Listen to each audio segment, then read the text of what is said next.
In a small village located along the banks of the Zambezi River, a young boy sat alone on the river's edge, the gentle ripples of the water reflecting the sadness in his eyes.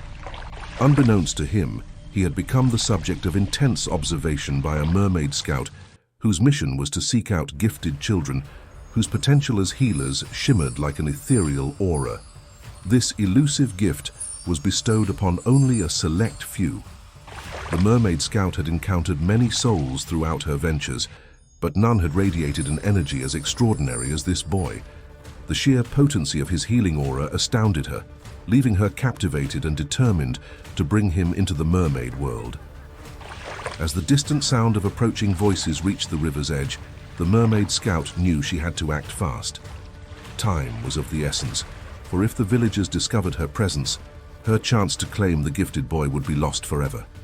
In an instant, a tempestuous whirlwind materialized, engulfing Mwamba, and with a sudden gust, he vanished from the riverbank, leaving no trace behind. To understand the story of this young boy, we must go back to the very beginning. You are watching the Tales of the Savannah.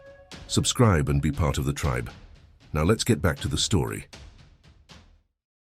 Mwamba's entrance into this world was marred by the tragic loss of his mother.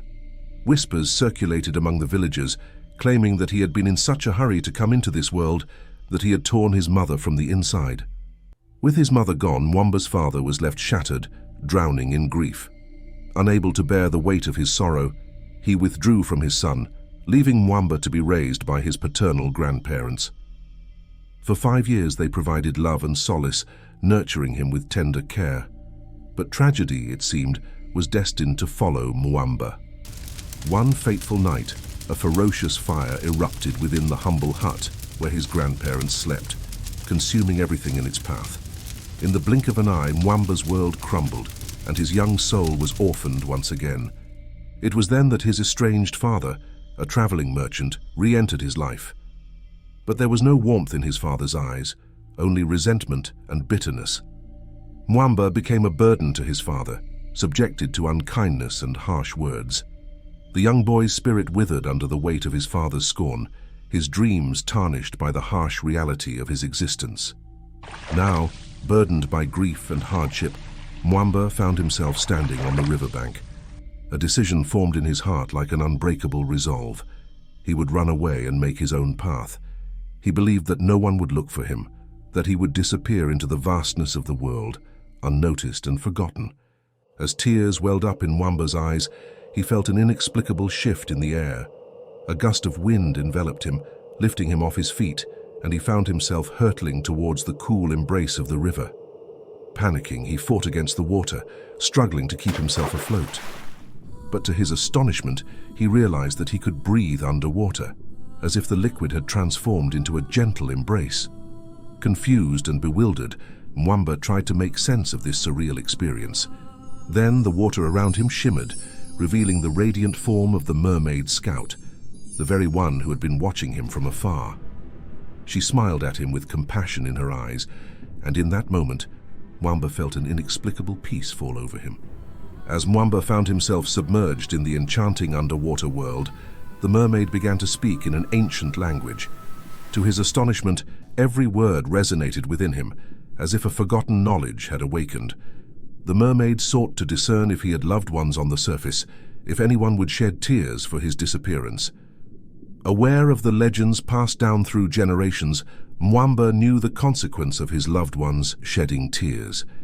If his absence was mourned, the mermaid would take his very life and return it to those who wept. With a heavy heart, he confessed to the mermaid, "No one will look for me." A gleam of delight danced in the mermaid's eyes as she listened to Mwamba's response. Assured that no one would mourn his absence, she guided him deeper into the ethereal waters, revealing a breathtaking underwater village that seemed taken from the realm of dreams. Within the heart of the village, Mwamba was introduced to the esteemed healer he was destined to study under.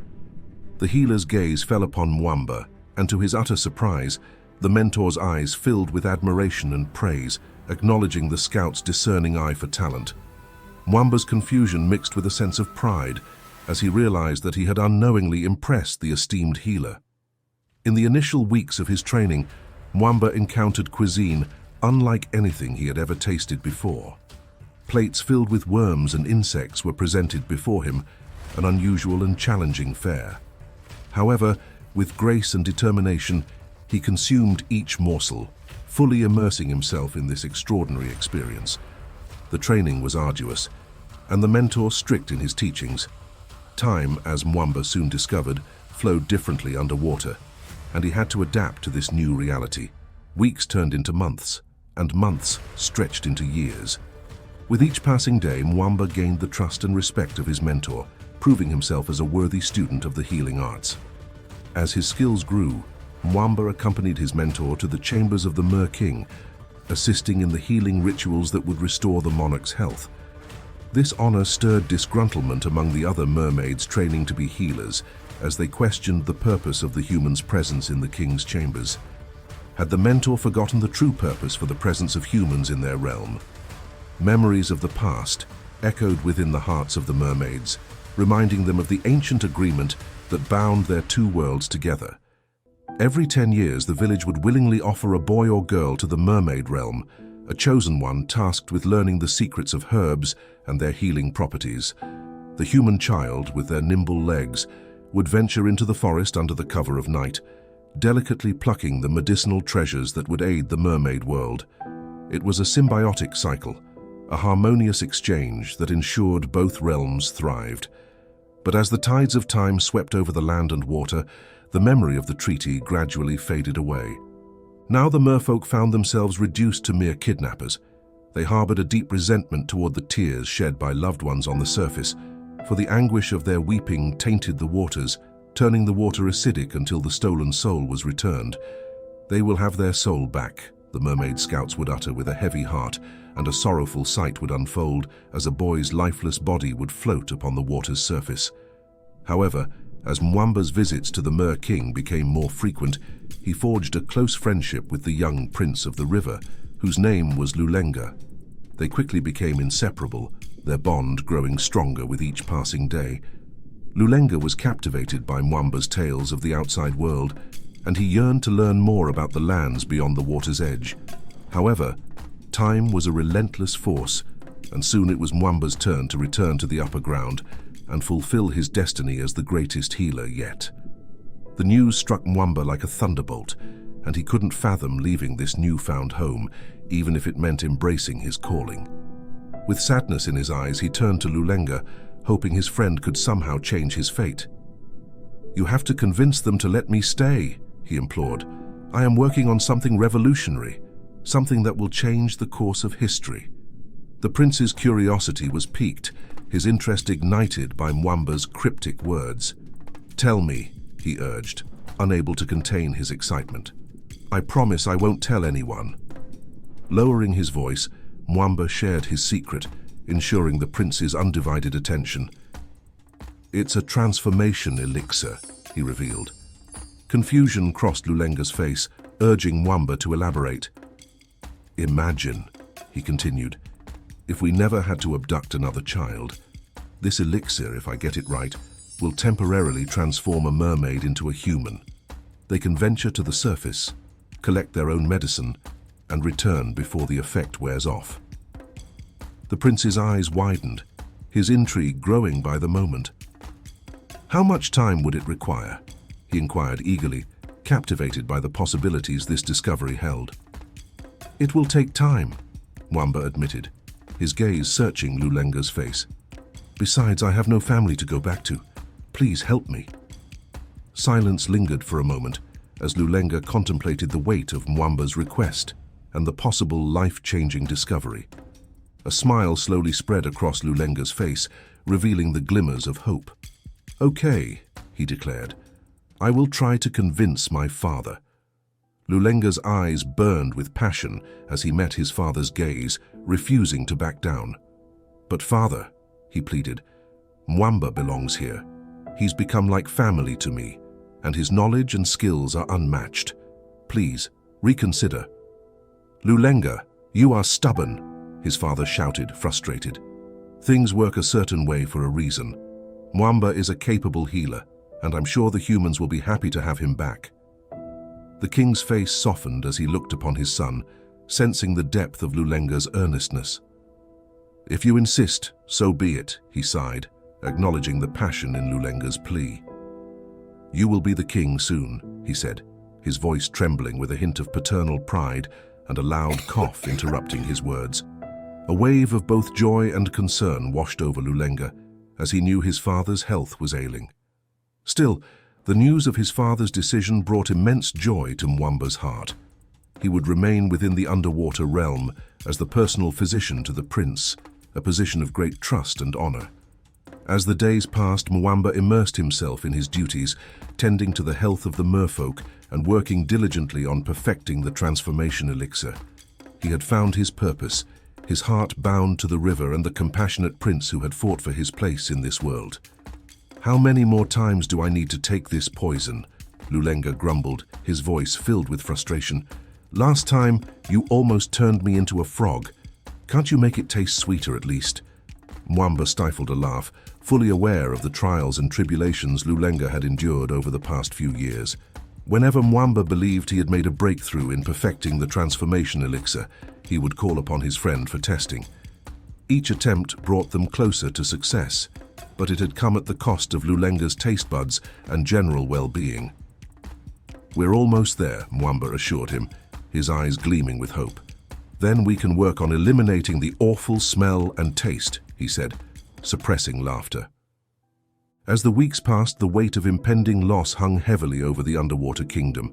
Mwamba and his mentor had been working tirelessly, trying to find a solution to the king's ailment, but the sickness had proven relentless, consuming the once mighty ruler.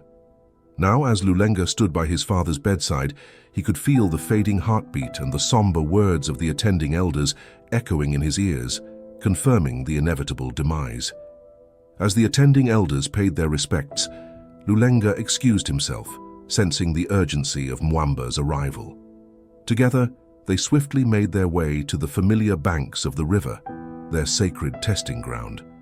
Lulenga's frustration simmered beneath the surface, annoyed that he had to undertake this task amidst such somber circumstances. He consumed the elixir, fully expecting the familiar sensation of transforming into a lizard, as previous attempts had yielded. But something was different this time. As the tingling sensation spread through his body, Mwamba realized that his legs had transformed, but not into that of a lizard. They were human legs, standing firmly on the ground. The boys couldn't believe what they were witnessing. It was an extraordinary moment. "One foot after the other, Lulenga," Mwamba shouted, encouraging his friend to take a step forward. And just like that, Lulenga's legs began to change, mirroring Mwamba's. Lulenga's eyes widened with amazement as he walked on the riverbank. The sensation of the sand beneath his feet was strange, yet exhilarating. Mwamba had delivered on his promise and the breakthrough was extraordinary, but their happiness was short-lived. The sound of a deafening horn pierced the air, echoing through the night. It was the mournful announcement of the passing of the king. The piercing notes were soon joined by the heart-wrenching wails of the merfolk, mourning the loss of their revered leader.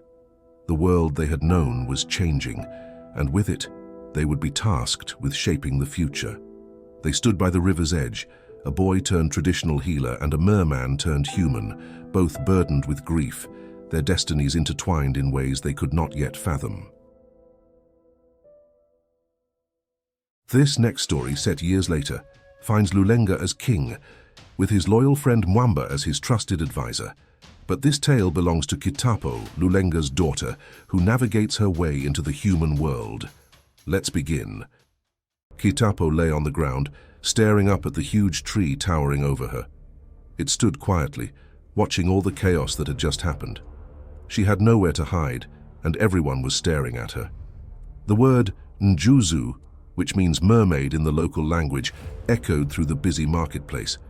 She had nowhere to hide, and everyone was staring at her. Kapo's heart raced when she heard her father's voice cutting through the crowd. "Hold her hands," he called out, his voice urgent and protective. Tears filled Kapo's eyes. She had been drawn to the unknown, but now it seemed like she had broken the secrecy, exposing herself and her kind to a world she wasn't ready for. But Kapo's journey didn't start on this day. It began weeks ago, with a longing in her heart and curiosity pulling her toward the unknown. You are watching the Tales of the Savannah. Subscribe and be part of the tribe. Now let's get back to the story. Kapo swam up to her father, her big, curious eyes fixed on him. "Father, I've been watching the children playing by the river, and I want to be part of their world," she said, her voice filled with longing. Her father, Lulenga, a wise and kind king, looked at her with love and concern. "Kapo, my dear daughter," he said, "the world outside our Zambezi waters is both beautiful and dangerous. It's not meant for us. I can't let you go there." Kapo swam closer, pleading with her eyes. "But father," she begged, "I just want to know what it's like to walk on land like humans. Please, just for a little while." Lulenga's eyes softened, but his answer stayed the same. "Your place is here, safe in our river kingdom. Please understand, I only want to protect you." Tears filled Kapo's eyes as she realized her father had made up his mind. "If that's what you want, I'll stay here in our river and be the princess you want me to be." The king sighed, watching her swim away, her shimmering tail disappearing into the water. Lulenga went to the healer Mwamba, a wise advisor who had served the royal family for many years. "Your Majesty," Mwamba greeted him, "are your headaches back?" The king nodded tiredly. "Yes, Mwamba, but this time it's different. I call them Kapo." Mwamba laughed, understanding the king's deep love for his daughter. The king looked at Mwamba seriously. "I need your help, my old friend. When Kapo comes to you asking for the transformation elixir, I need you to give it to her." Mwamba's face grew serious. "Your Majesty, do you remember what happened to you when you were in the human world as a young man? The same thing will happen to her." The king paused, memories surfacing.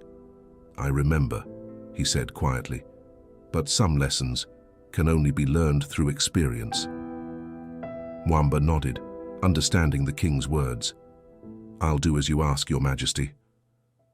One foot after the other, Kapo, Mwamba encouraged, his voice kind but firm. "You're doing well. Stay focused and go slowly." The ground felt strange under her, and she wobbled, her legs unused to this way of moving. As they practiced, Mwamba grew serious. "Kapo, listen carefully," he said. "Once you drink the elixir, you'll have 2 hours to get back to the water. If you stay longer, you'll turn back into your original form." "Can't I take 2 doses?" she asked. "But 2 doses will end your life," Mwamba warned. Kapo nodded, understanding how important time was. Mwamba continued, "The elixir might make you dizzy and short of breath, but once you're in the water, those feelings will go away." Kapo's eyes sparkled with excitement. "Thank you, Mwamba."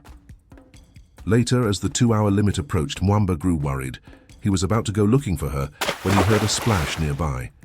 Looking toward the water, he saw Kapo coming out, full of excitement. "Mwamba!" Kapo shouted, her voice full of awe. "It was amazing. I went to the market, the fruits, the colors, everything was so wonderful. Did you know everyone on land has legs? And I made a friend, her name is Chipo. Can you believe it?" Mwamba smiled at her excitement. "That sounds wonderful, Kapo," he said warmly, but with concern in his voice. "But remember, you don't have much time before the elixir wears off. You must get back to the river, or else—" "I'm sorry, Mwamba. I'll be more careful next time," she promised. The next week was filled with more adventures in the human world, and Kapo couldn't wait to share her stories with Mwamba. One day, as Kapo and Chipo wandered through the market, Chipo proudly talked about how she had climbed the huge tree in the village. Kapo's curiosity grew, and she wondered how humans could climb trees. "Do humans really climb trees?" Kapo asked. Chipo laughed. "Kapo, you're so strange. It's like you don't know anything," she teased. "Come on, I'll show you how to climb it." "How long does it take to climb a tree?" Kapo asked, looking up at the branches. Chipo giggled at Kapo's endless questions about time. "Kapo, why do you always care about time? It will take however long it takes," she teased. Kapo laughed, her spirits lifted. She looked at her watch and saw she had 1 hour left before she needed to return to the river. She calculated she had 50 minutes to climb the tree and 10 minutes to run back. "Okay, Chipo, let's do it." Kitapo said, excitement in her voice. First, find the footholds, Chipo explained, pointing to the notches in the tree's trunk. Step on them one by one and find your balance. As Kitapo climbed, she marveled at the view. The village looked small, and the landscape stretched out like a beautiful painting. She reached a sturdy branch, sat down, and took in the view. From here, she could see the river, her home sparkling in the distance. "Chipo, it's incredible," Kitapo whispered in awe. "Everything looks so different from up here." Chipo joined her, smiling. They sat on the branch, laughing and enjoying the moment. Kitapo suddenly panicked when she saw there were only 5 minutes left on her watch. "We need to get down now," she said urgently. Chipo, confused, tried to understand the sudden rush. "Can I jump?" Kitapo asked. "No, you'll break your legs," Chipo replied. Kitapo's heart raced as she hurried to get down, struggling more than she had while climbing up. When she finally reached the ground, something felt wrong. Looking down, she saw her legs turning back into a mermaid tail. Panic surged through her as she started to lose consciousness. The next thing she remembered was waking up on the ground, surrounded by villagers in shock. Tears streamed down her face as she heard the familiar voices of Mwamba and her father, urgently telling each other to grab her arms and tail. The villagers watched in amazement, not knowing what to make of what they had seen. Chipo was left stunned, unable to process what had just happened. The experience had forever changed Kitapo, giving her a deeper appreciation for who she truly was and the importance of staying true to herself. Years later, Kitapo would still watch Chipo from afar when she came to the river, knowing they could never be as close as before. Chipo, on the other hand, longed to apologize for pushing Kitapo to climb the tree. She often lingered at the river's edge, hoping to see her unusual friend again. But for now, Kitapo was content to observe the human world from a distance, hidden in the shadows. We continue with our story. This one is titled, Human Girl Pregnant for a Mermaid Boy. Let's get into it. As the moon cast a soft glow over the land, 2 beautiful women, surrounded by mystery, stood at Akina's door.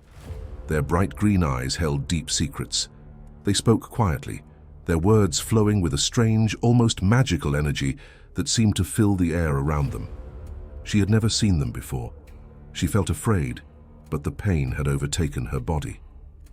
Akina, already in labor, watched as they lit incense and chanted an ancient song she'd never heard.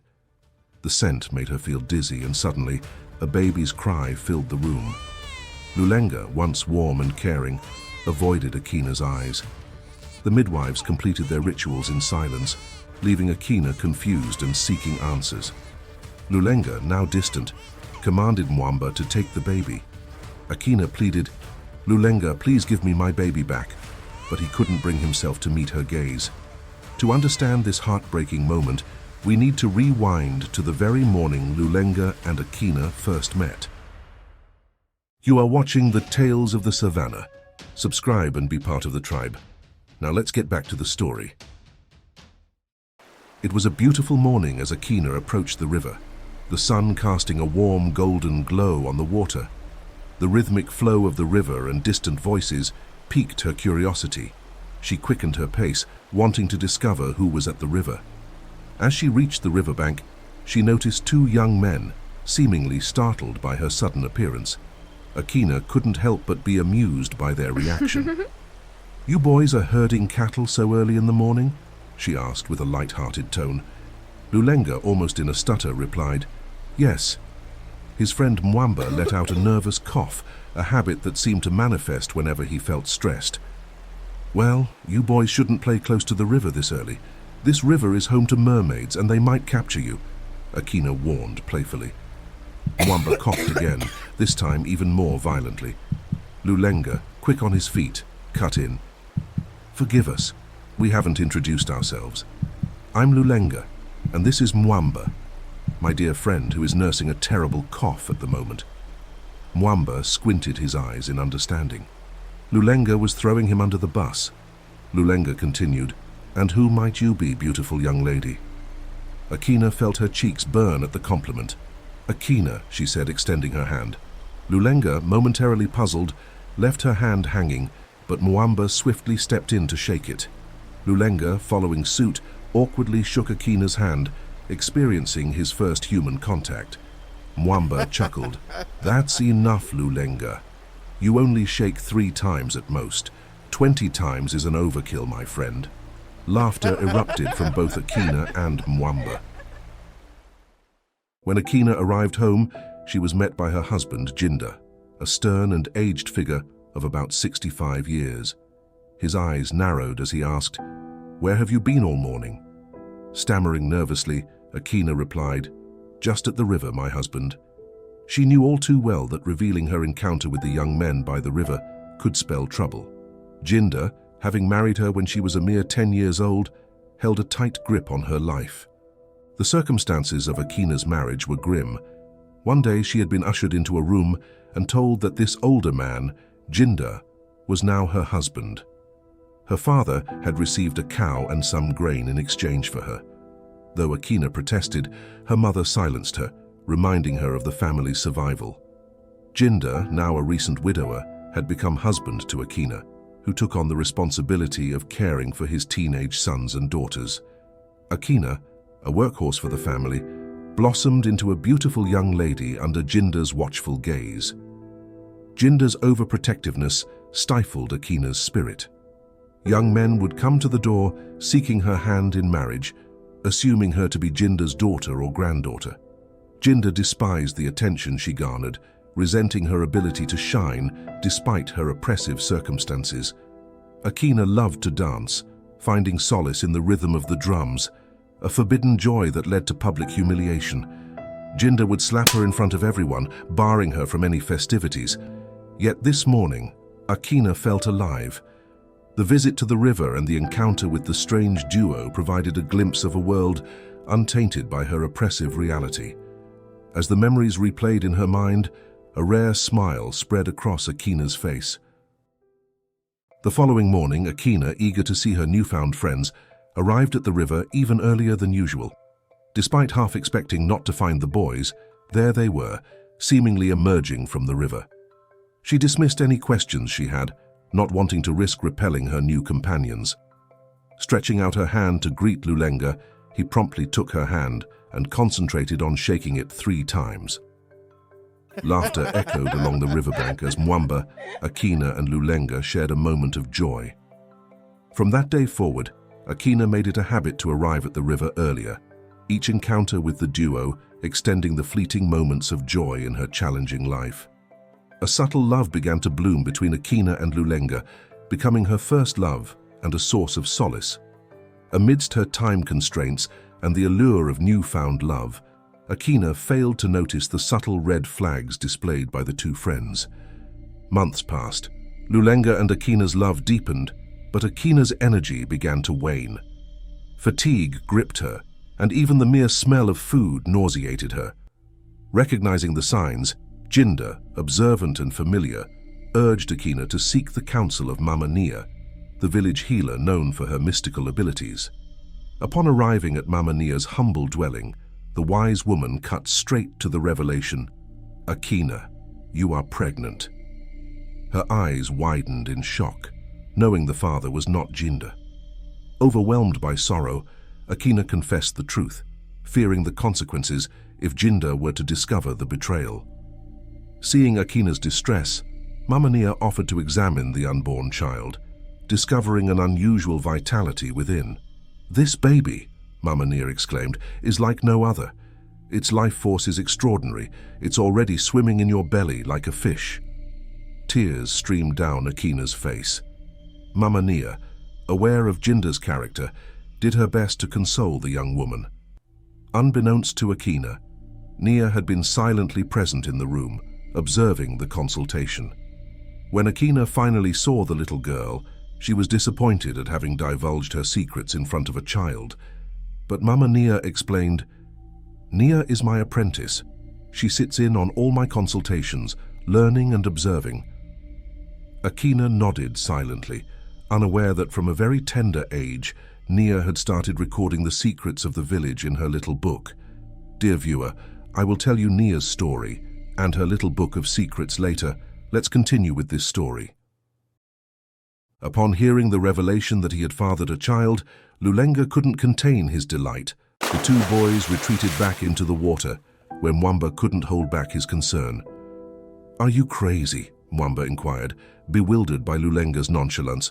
"No, it's great news," Lulenga interjected with delight. "Lulenga, Akina is a human girl. This has never been done before. What is the child going to be? Have you thought about that? The poor girl will be stoned as a witch in her village. Sometimes I wonder about you, Lulenga." Lulenga's smile vanished as he contemplated the repercussions of their actions. "What shall we do, Mwamba?" Lulenga asked, his voice carrying a hint of desperation. Mwamba replied, "You consistently mention we, Lulenga. Perhaps consider taking responsibility for your actions. I will think of something. Meanwhile, do not tell anyone about this." "Who would I tell?" "You are my only friend," Lulenga responded, his expression reflecting a mix of worry and uncertainty. Mwamba had already swum away, leaving Lulenga alone with the weight of their secret and the impending challenges that lay ahead. Meanwhile, Akina found herself bewildered as her belly seemed to grow each day, and within 3 months she felt ready to deliver.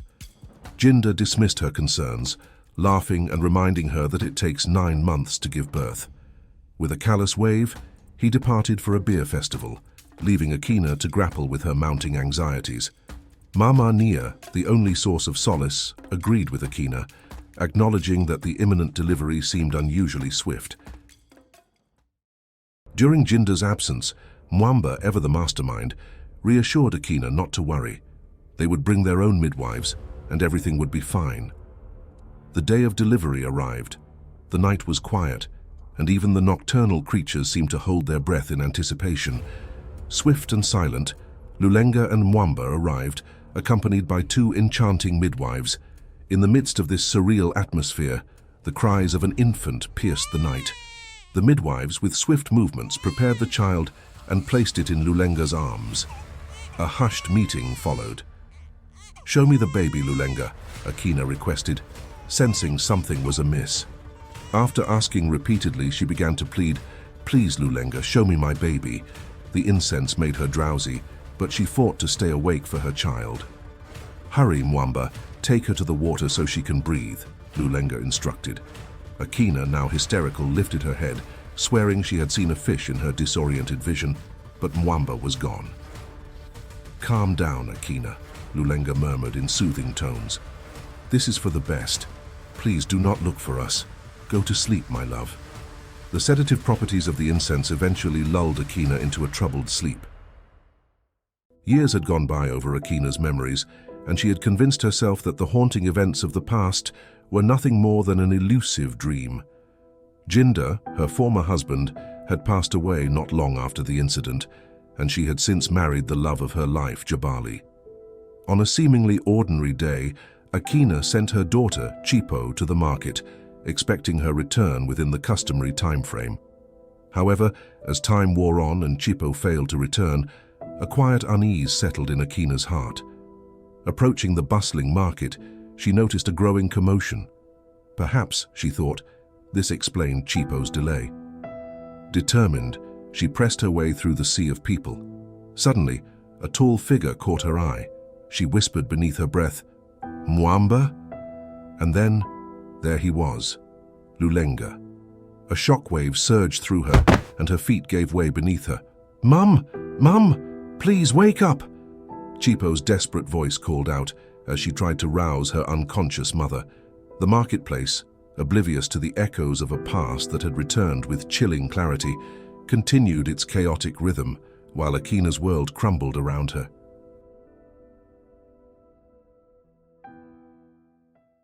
My dear tribe members, we cannot continue this story without telling the tale of the mysterious stranger and introducing you to Akina's second husband, Jabali. Let's get into it, shall we? It was a bright sunny day in Makuru, and the villagers were busy with the harvest. The air was filled with the scent of ripe crops and the sounds of laughter and chatter as the people worked in the fields. Suddenly, a commotion erupted at the edge of the village. A group of cattle herders spotted a stranger stumbling toward them, collapsing as he reached the outskirts of the village. Without hesitation, the young men rushed to his aid and carried him to the hut of the traditional healer. Word of the stranger's arrival quickly spread throughout the village, and soon everyone was clamoring to catch a glimpse of the mysterious figure. The unmarried women of the village were particularly eager to see him, hoping that he might be a potential husband. They gathered outside the healer's hut, whispering excitedly and giggling amongst themselves. The village chief, a tall and muscular man with a stern expression on his face, entered the dimly lit hut. His broad shoulders nearly touched the doorway as he strode in, causing the floor to shake slightly. The hut was small and cramped, with only a few pieces of furniture scattered around the room. The walls were made of clay with small openings for ventilation. The air inside was thick with the smell of herbs and a faint aroma of burnt wood. The healer noticed the chief's arrival and beckoned him over. In a hushed tone, he whispered to the chief, "This man has sustained many injuries, but his wounds are healing quickly. It's as if his body is rapidly regenerating." As the chief's eyes adjusted to the dim light, he saw the traditional healer hunched over the injured man. The healer was busy cleaning and dressing the man's wounds, his skilled hands moving with lightning speed. The chief looked at the injured man and saw the man's chest rise and fall steadily. "That's impossible," the chief whispered back to the healer. "No human can heal that quickly." The healer nodded. "Yes, I've also noticed some other strange things. He growls in his sleep almost like an animal, and his eyes, they glow in the dark." The chief's eyebrows furrowed in suspicion. "Are you saying this man is not human?" "I'm not sure," the healer replied cautiously, "but something about him is different and it makes me uneasy." Jabali's eyes widened at this revelation, and he looked over at the stranger with a mixture of curiosity and suspicion. "Keep a close eye on him, Zuberi," he said sternly. "We must know who he is and where he comes from." As the sun began to set, the villagers reluctantly returned to their homes, still buzzing with excitement about the stranger's arrival. Little did they know, this was only the beginning of a strange and unsettling chapter in their village's history. As the morning sun rose over Makuru, the villagers were startled to find a dead calf lying on the outskirts of the village. The animal had been viciously attacked, with deep claw marks and bite wounds covering its body. The villagers quickly gathered to investigate, and soon discovered the massive tracks of a creature that resembled a lion. But there were no lions in the area, and the villagers were left scratching their heads in confusion. Amidst the crowd of onlookers was the mysterious stranger who had arrived the day before. He too was puzzled by the strange tracks and offered to help the villagers solve the mystery. The chief's keen eyes noticed that the young man seemed to be in good health and high spirits, despite the severity of his injuries from the day before. The chief approached the young man and remarked, "You seem to have recovered quickly. I hope you are feeling better today." The young man nodded and replied, "Yes, thank you. Your healer is very skilled."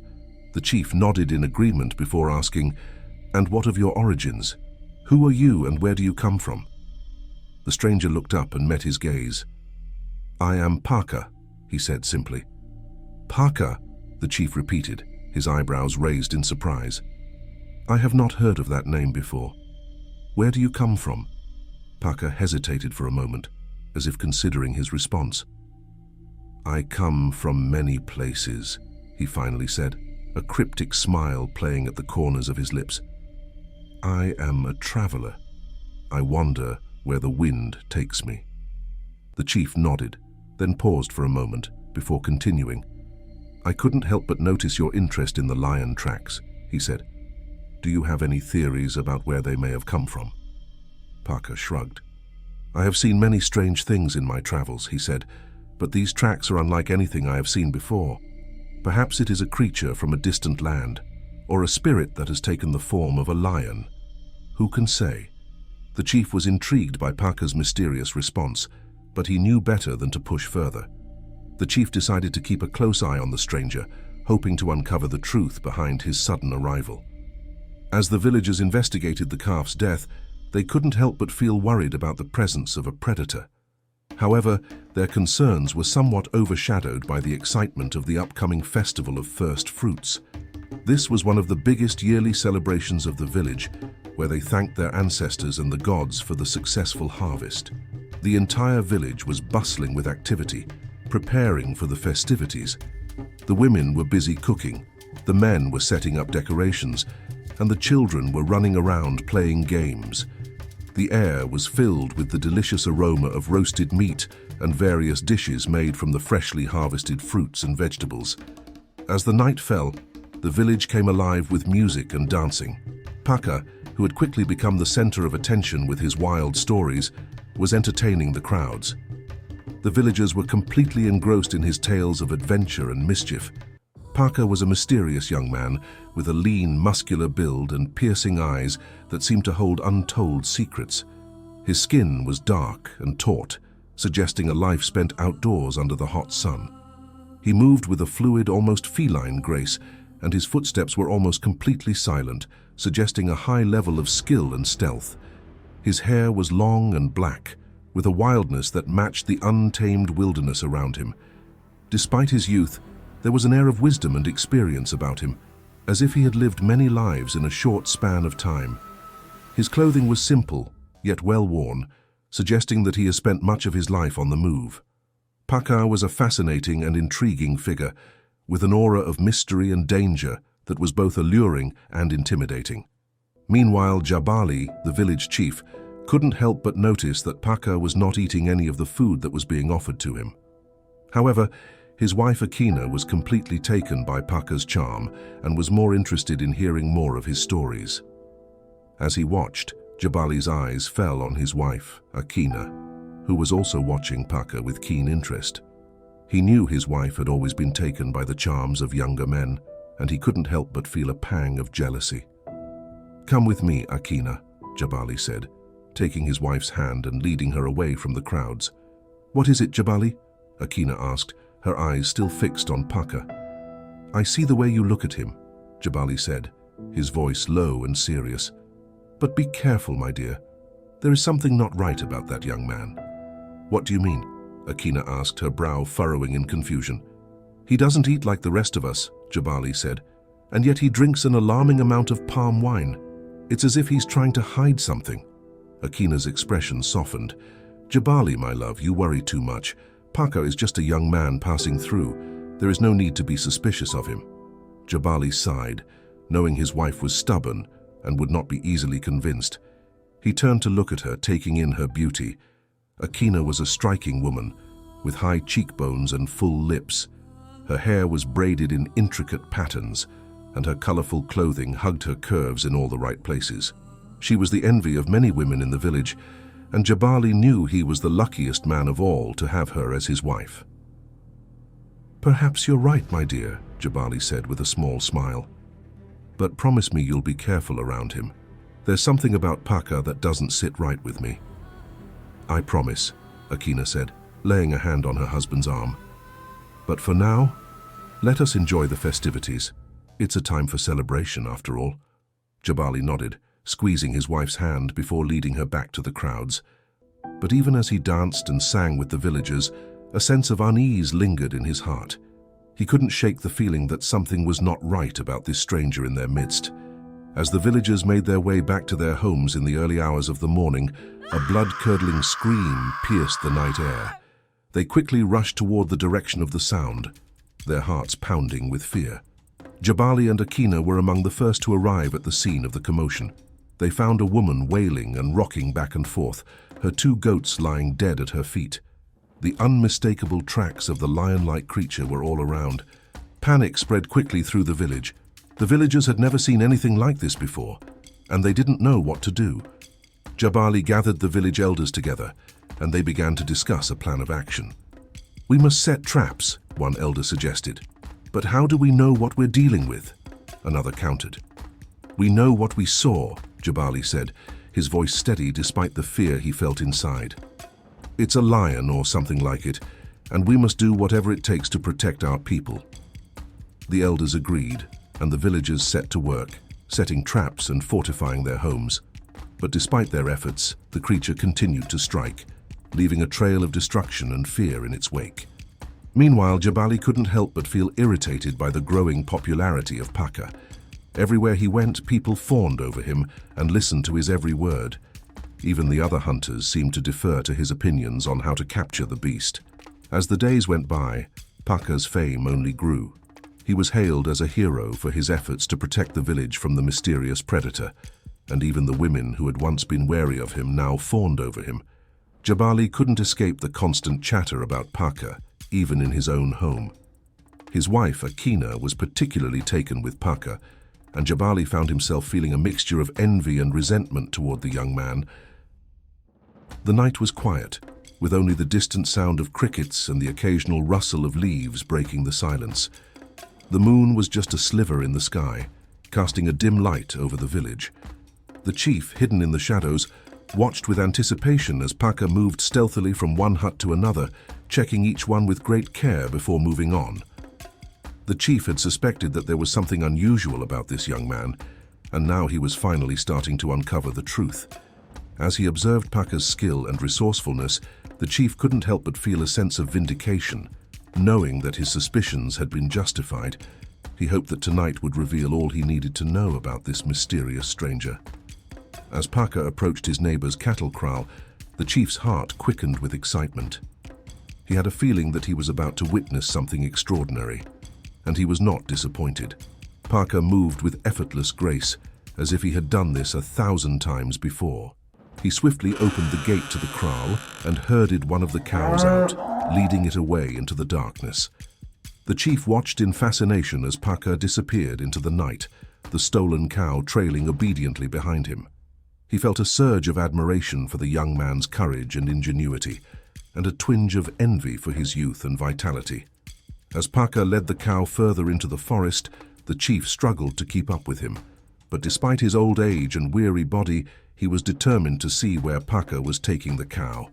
Suddenly, Paka stopped in his tracks, and the chief ducked behind a nearby tree, afraid that he had been caught. But to his surprise, Paka transformed into a magnificent lion and swiftly attacked the cow, taking it down with lightning speed. The chief's eyes widened in disbelief as he watched the transformation take place before him. He had heard tales of men who could turn into animals, but had never actually witnessed it himself. His mind raced with the implications of what he had just seen. The chief rushed back to the village, his heart pounding with excitement and fear. It was the middle of the night, but he knew he had to wake the elders and tell them what he had just witnessed.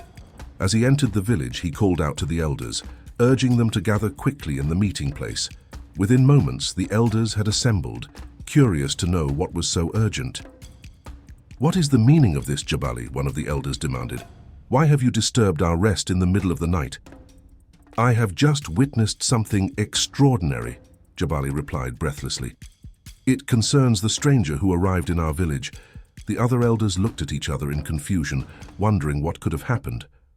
"What is it that you have seen?" another elder asked. "I saw him transform into a lion," Jabali exclaimed, still trying to catch his breath. "Right before my very eyes." The elders gasped in disbelief, their faces contorted with shock and fear. They knew that the village was in grave danger if such a creature was in their midst. "What are we to do?" one of the elders asked. "We must devise a plan to capture him," Jabali replied firmly. "We cannot allow this to go on any longer." The elders nodded in agreement, knowing that they had to act fast to protect their village. As night fell on the village the next day, the council of elders and their best hunters set their plan into motion. They left a cow at the center of the village, knowing that Paka could not resist such easy prey. The hunters were stationed around, hidden in the shadows, waiting for the predator. As Paka approached the cow, his senses were on high alert. He knew something was not right. He could feel a tingle in his bones, a rush of energy building up within him. As he hesitated, he observed the cow from afar, and his eyes locked onto the animal's fur, as if a stronger force had taken over. Suddenly, Paka felt a sharp pain in his gut, and he doubled over in agony. He fell to the ground, gasping for breath, as he felt his body convulse uncontrollably. His muscles rippled and bulged, and his bones cracked and reshaped. Paka's body began to contort and twist, as if something within him was fighting to be released. His clothes were torn to shreds as his body grew larger, hairier, and more muscular, his face elongated, his teeth sharpened, and his eyes glowed a deep, menacing yellow. In a matter of seconds, Paka's transformation was complete. The hunters sprang into action, their weapons at the ready. The villagers watched in horror as Paka, now fully transformed into a lion, let out a deafening roar. The chase was on, and the stakes were high. The night air was filled with the sound of pounding hooves as the hunters' horses raced through the village square. But Paka was too quick for them, his powerful strides covering the ground at an alarming pace. The chase continued through the dark forest, with Paka darting and weaving between the trees, trying to evade his pursuers. The hunters were relentless, their determination driving them forward. They were getting closer, but Paka was still just out of reach. As they emerged from the forest into an open meadow, Paka suddenly veered off course, heading toward a steep cliff face. Jabali watched in horror as Paka leapt off the edge, disappearing into the darkness below. But the hunters didn't give up, and they cautiously made their way to the cliff's edge, peering down into the abyss. To their surprise, they saw Paka clinging to the side of the cliff, his lion form unable to climb any further. He was trapped. The hunters circled around him, their weapons at the ready. Paka snarled and bared his teeth, but he knew that he had been defeated. Jabali raised his spear, ready to strike. But as he looked into Paka's eyes, he saw a glimmer of humanity. He lowered his spear and instead motioned for the others to help Paka climb back up to safety. Paka was brought before the Council of Elders, who solemnly deliberated on his fate. After much discussion, they decided that Paka's actions had violated the sacred laws of their village and that he must face the consequences. They held a solemn ceremony to strip him of his powers, and the sound of solemn drums filled the air as they did so. Finally, Paka was banished from the village, his fate forever intertwined with the mysteries of the land beyond. He was destined to wander the wilderness alone, an outcast from both the human and animal worlds. As time passed, the memory of Paka began to fade. The villagers went about their lives, content in the knowledge that their village was once again safe. But the chief never forgot what had happened, and he made sure to pass down the tale of Paka's betrayal to future generations as a cautionary tale of the dangers of deceit and the importance of trust. And so, as the years went by, the village continued to thrive, and the legend of Paka became just that, a legend. But for those who were there, who witnessed the events that unfolded, the memory of Paka would always be a reminder of the darkness that can lurk in even the most unexpected of places. I hope you're enjoying the journey as much as I am. Next, we are traveling back in time to meet young Jabali and witness the early moments that shaped his bravery and courage. Enjoy this inspiring chapter in his story. In the heart of the dark and mysterious forest, Jabali found himself standing alone, surrounded by towering trees that seemed to whisper ancient secrets. Jabali clutched a small knife in his trembling hand, the only possession he had of his late father. Suddenly, an ominous sound shattered the silence, jolting Jabali's senses into high alert. His eyes widened as he locked gazes with a formidable adversary, a scorpion, its venomous stinger poised to strike. Adrenaline surged through Jabali's veins, intensifying the thrill of the imminent battle that would test every ounce of his mettle. Why was young Jabali in the forest, you ask? Well, let's venture back to earlier that very day. Earlier that day, a wave of despair had washed over Jabali's heart as the village healer somberly shook her head. I'm sorry, Jabali. I've exhausted all my knowledge and remedies, but your mother's illness eludes my healing touch, she confessed with a heavy sigh. Jabali's mother let out a soft moan as tears streamed down her cheeks. Her voice trembled as she whispered, "What will become of you, my dear Jabali? Who will care for you?" Jabali's eyes filled with tears as he hugged his mother. "Don't worry, mother. I will find a way to cure you," he promised.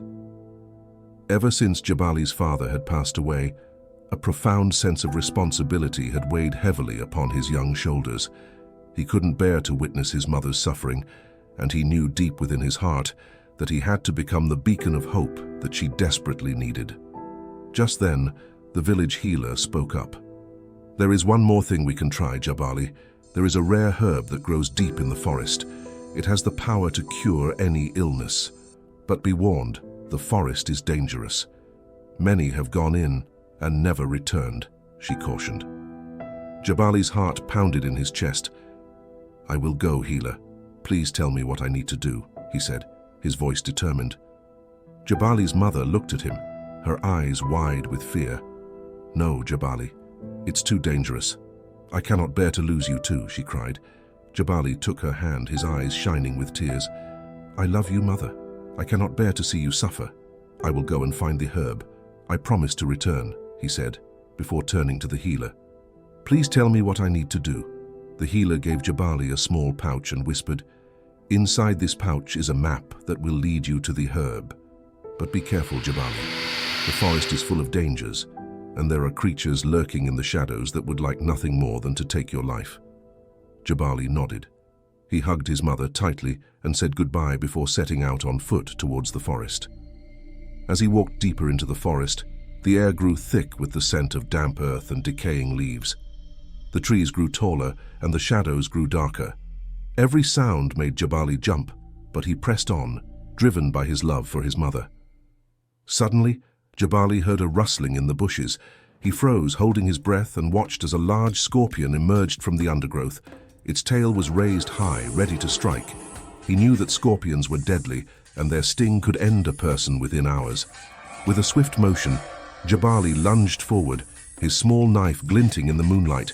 The scorpion lunged at him, venom dripping from its fangs, but Jabali's agility and the knowledge bestowed upon him by his father's teachings proved invaluable.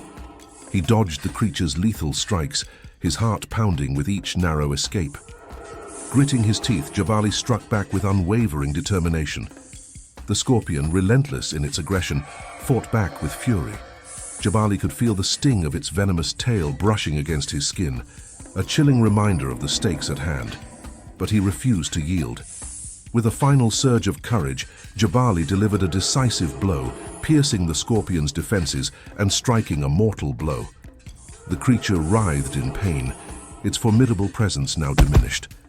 Jabali stood victorious, his chest heaving, a mixture of exhaustion and triumph coursing through his veins. As Jabali pushed deeper into the forest, he encountered more dangers, poisonous snakes and even a swarm of angry bees. But he persevered, using all the knowledge and strength he had to overcome each obstacle. Days blurred together as Jabali faithfully followed the map until he finally arrived at a vast clearing. In its heart stood a towering tree, its branches adorned with glistening leaves. Jabali knew that this must be the tree that held the herb he sought.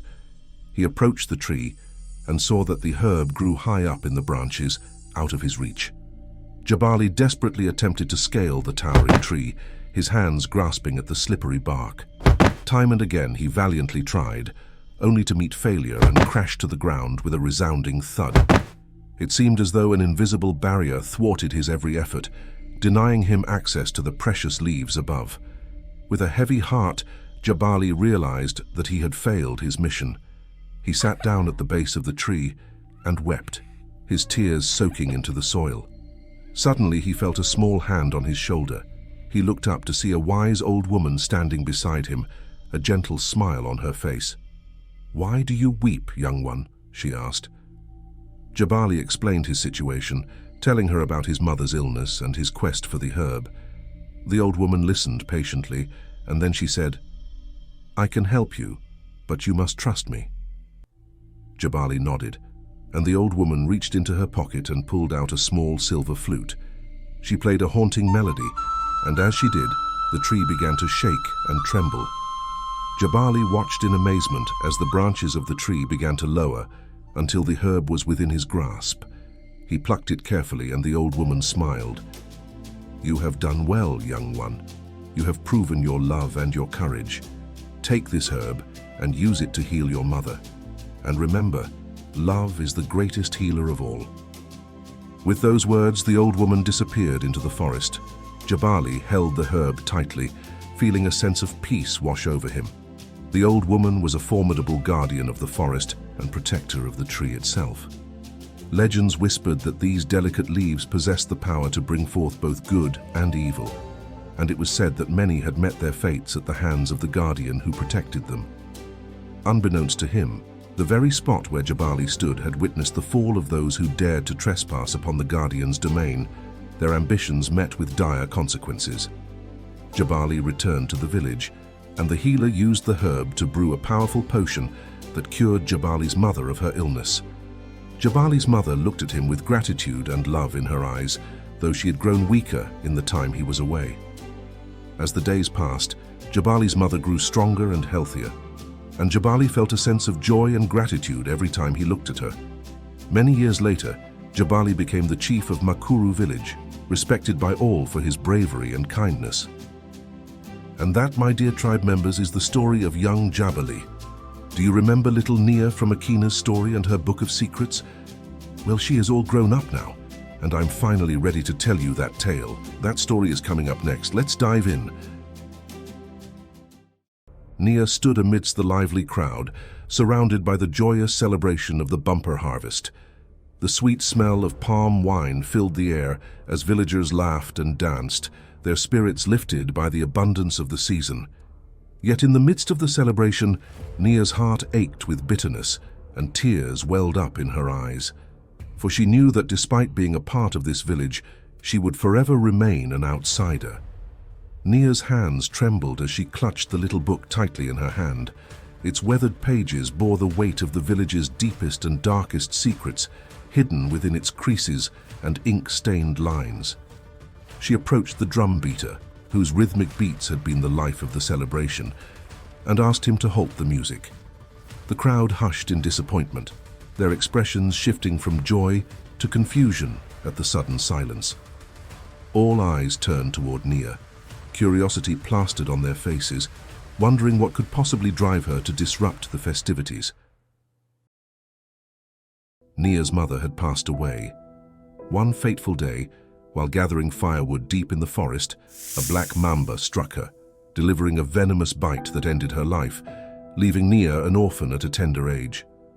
The loss was crushing, but it was only after the burial, when the villagers whispered their condolences and drifted back to their lives, that the harsh truth settled into Nia's heart.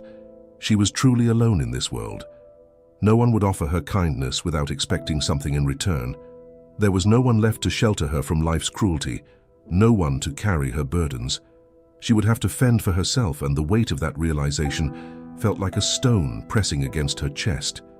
Her mother, though gone, had left her with a gift, one that could sustain her, but no one wanted to consult with an orphaned child healer. Nia had to learn quickly to grow up fast, to embrace the art of seduction, a skill to survive in a world that cared little for orphaned girls with no means. Nia learned quickly that in this life, a soft touch and whispered promises could sometimes buy what hunger could not. With no family to protect her and no other choice to fall back on, she earned a living the only way she knew how. As she ran her fingers over the worn leather cover of the book, a flood of memories washed over her. The names inscribed within its pages whispered to her. Each name carried a story, a dance of forbidden desires and hidden sins. The book spoke of farmers toiling in the fields, their sweat-soaked bodies seeking solace in her warm embrace under the veil of night. It revealed carpenters, their calloused hands finding respite in her presence, momentarily forgetting the toil of their labor. And then there were the men in high places, their positions of power rendering them vulnerable to the allure of her company. Some men spoke of dreams unfulfilled and what-ifs that lingered in their hearts. In hushed tones, they lamented how their lives might have unfolded differently had they encountered Nia sooner, imagining a parallel existence where their wives had not lost the spark that once ignited their love. They shared secrets of lost fortunes, confessing to ill-fated gambling ventures and decisions that would forever shape their destinies. But it was not only the men who sought her in the darkness. The women of the village, respected and revered, would slip into the shadows, seeking her out for love potions and the removal of unwanted pregnancies. They too bore the weight of their own secret desires and unspoken dreams. Elders, trapped in loveless marriages, would seek her guidance in the quiet corners of her sanctuary. Even those who condemned her openly would come to her in the dead of night, their hearts burdened with guilt and regret. As Nia stood there, a solitary figure in the midst of the hushed crowd, her heart swelled with a mix of emotions. The time had come for Nia to rise above the shadows, to shatter the walls of hypocrisy and prejudice. With a deep breath, she raised her voice, her words slicing through the heavy silence like a blade. "In this book," she began, her voice quivering with raw emotion, "lie the stories of lives intertwined with mine. Within these pages are the whispered confessions, the desperate pleas for comfort, and the unspoken dreams of a community held captive by its own judgment." The villagers held their breath, their eyes locked on Nia, unable to turn away. "For too long I have suffered the weight of your judgment, but in the depths of night, when darkness cloaks your secrets, you seek me out. You come to me not only as a prostitute, but as a healer of broken spirits, a giver of hope and solace." A murmur of discomfort rippled through the crowd. As Nia opened the book, the villagers leaned in, their curiosity piqued by the prospect of uncovering the names within. But before she could begin, Jabali cleared his throat, his voice a delicate balance between threat and pleading. "Wait," he interjected, his eyes darting nervously. "Nia, we all know you are above such things.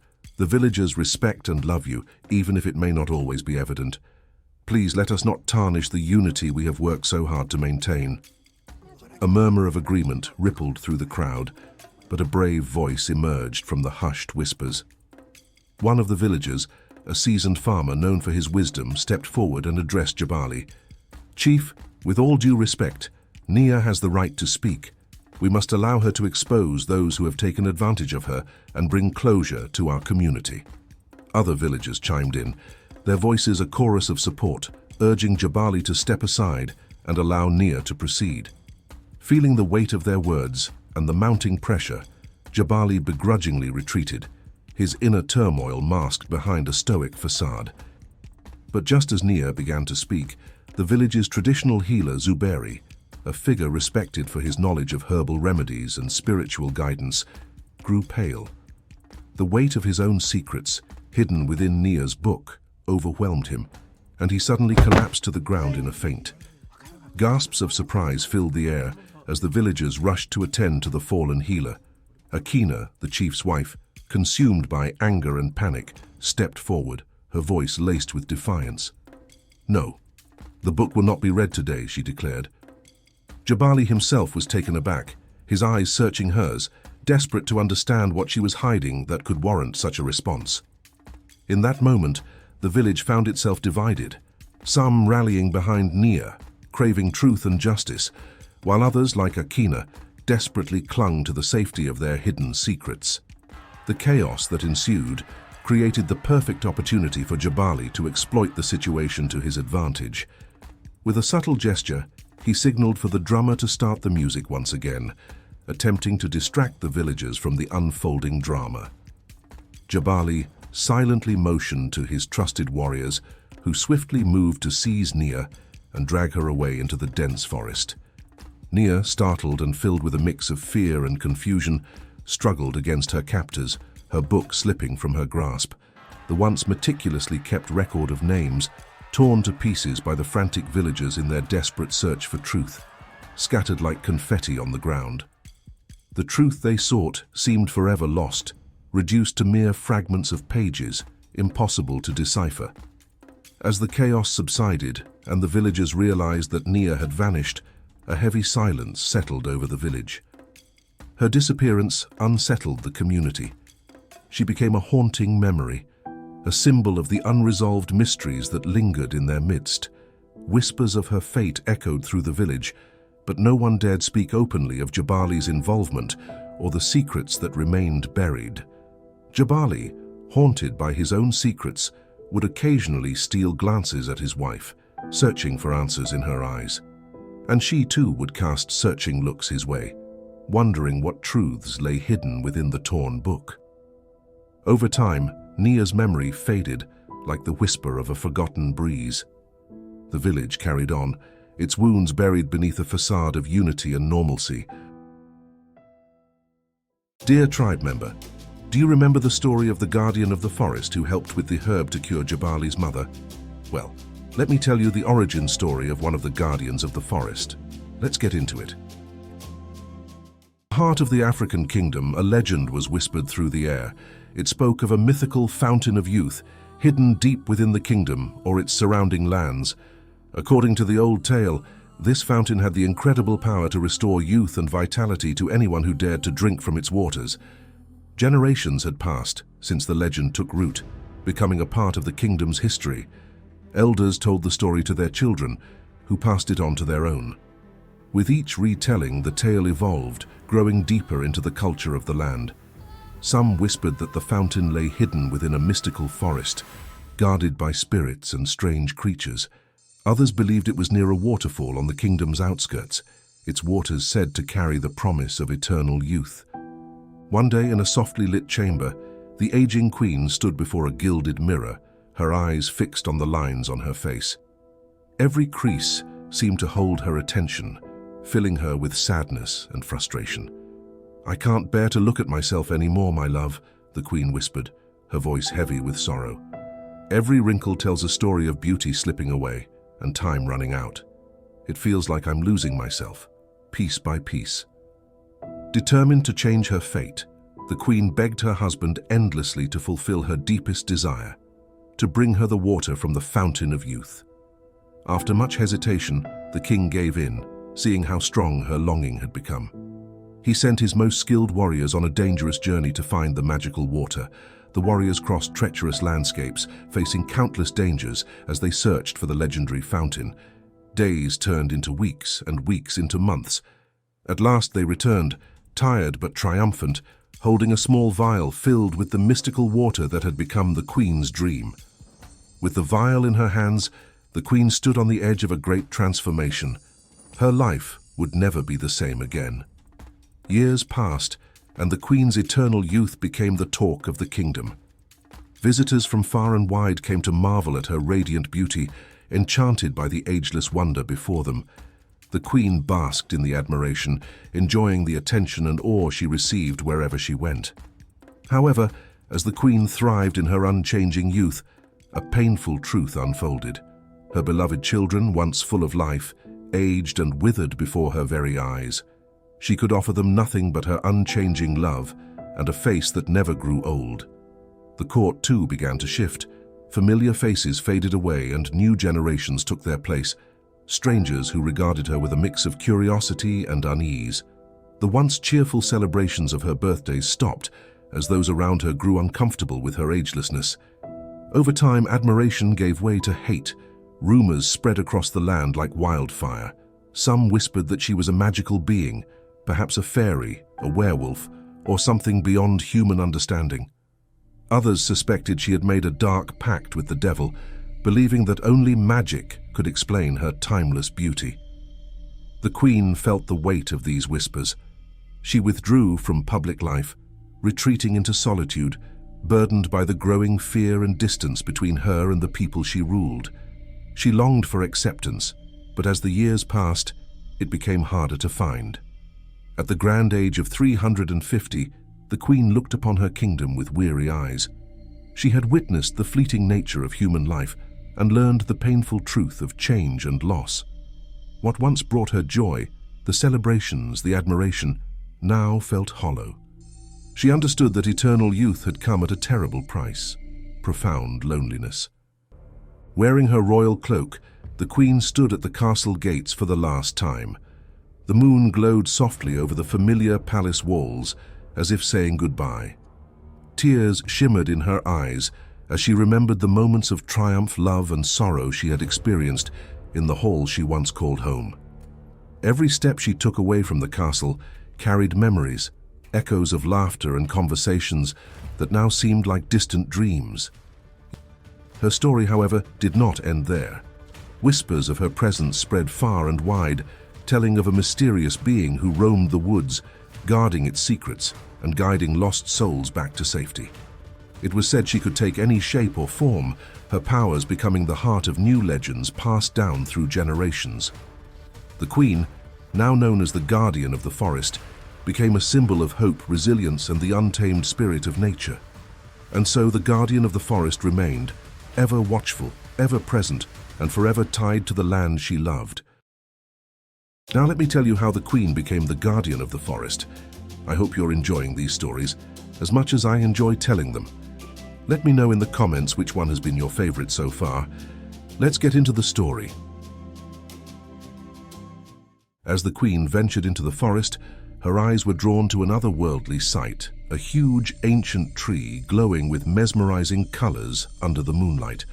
Her heart beat fast, filled with both curiosity and anticipation.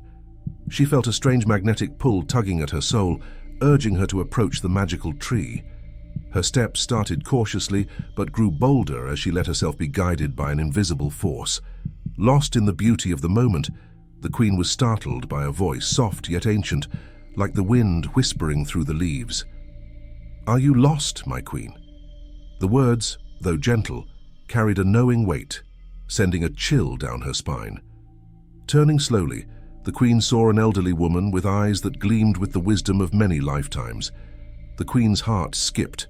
How did this stranger know her identity, and why did she appear here, in the heart of the forest? "I was just admiring this tree," the Queen stammered, caught off guard by the encounter. The old woman's gaze remained steady, as if seeing right through her. "The magic of this tree flows through your veins," the old woman said, her voice heavy with meaning. Confusion clouded the Queen's face as questions flooded her mind. "Who are you? How do you know me?" she whispered, her disbelief clear in her voice. The old woman smiled warmly. "Let me tell you a story," she said, her voice soothing, like the forest itself was speaking through her. The Queen listened intently as the story unfolded, one that seemed distant yet eerily familiar. It was about a queen who longed for eternal youth. She urged the king to search for the legendary fountain of youth. The warriors sent on this mission wandered for months, unaware they were being watched by the guardian of the forest. The forest hid the fountain, keeping it hidden from human eyes. Just as the warriors were about to give up, the guardian revealed the fountain's location, lifting the veil that had blocked their sight. The Queen's heart pounded. Was this her story retold through the lens of time? Before she could ask, the old woman waved her hand, and the fountain appeared right before her in the forest. It was like a dream come to life. "This means—" the Queen began, her voice filled with wonder. "Yes," the old woman confirmed softly. "I am the guardian of the forest, and I have a favor to ask of you. But first, let me share my story." The Queen nodded, eager to learn more. The old woman began. "Long ago, darkness crept over the forest. Hunters went missing, and livestock disappeared without a trace. The villagers sought the help of a healer who revealed the grim truth. The forest had been without a guardian for years, allowing evil forces to grow. A new guardian had to be chosen, a young girl, pure of heart. It was an honor, but it came at a cost. The chosen girl would leave her family, sacrificing her life for the good of the forest." The old woman paused, her eyes distant with memory. "I was that girl. On the day of the ceremony, the forest called us to a sacred clearing. As we stood together, the very air seemed alive with energy. I felt the spirit of the forest surround me, touching my soul, testing my heart. It was like the earth itself whispered to me, its heartbeat pulsing beneath my feet." Her voice softened. I looked at my parents, their faces filled with fear. I wanted to comfort them, to tell them everything would be fine. But in an instant, the forest claimed me, transporting me from the ceremony to where I stand today. With my presence, the darkness retreated, and the forest found peace once more. The old woman's voice lowered. "For years I have protected this forest from all who sought to misuse its magic, whether human or spirit." The Queen, overwhelmed by the story, asked, "Why are you telling me this now?" The old woman smiled gently. "When your warriors crossed my path all those years ago, I saw something in you, a fierce will to live. That's why I gave you the gift of eternal youth.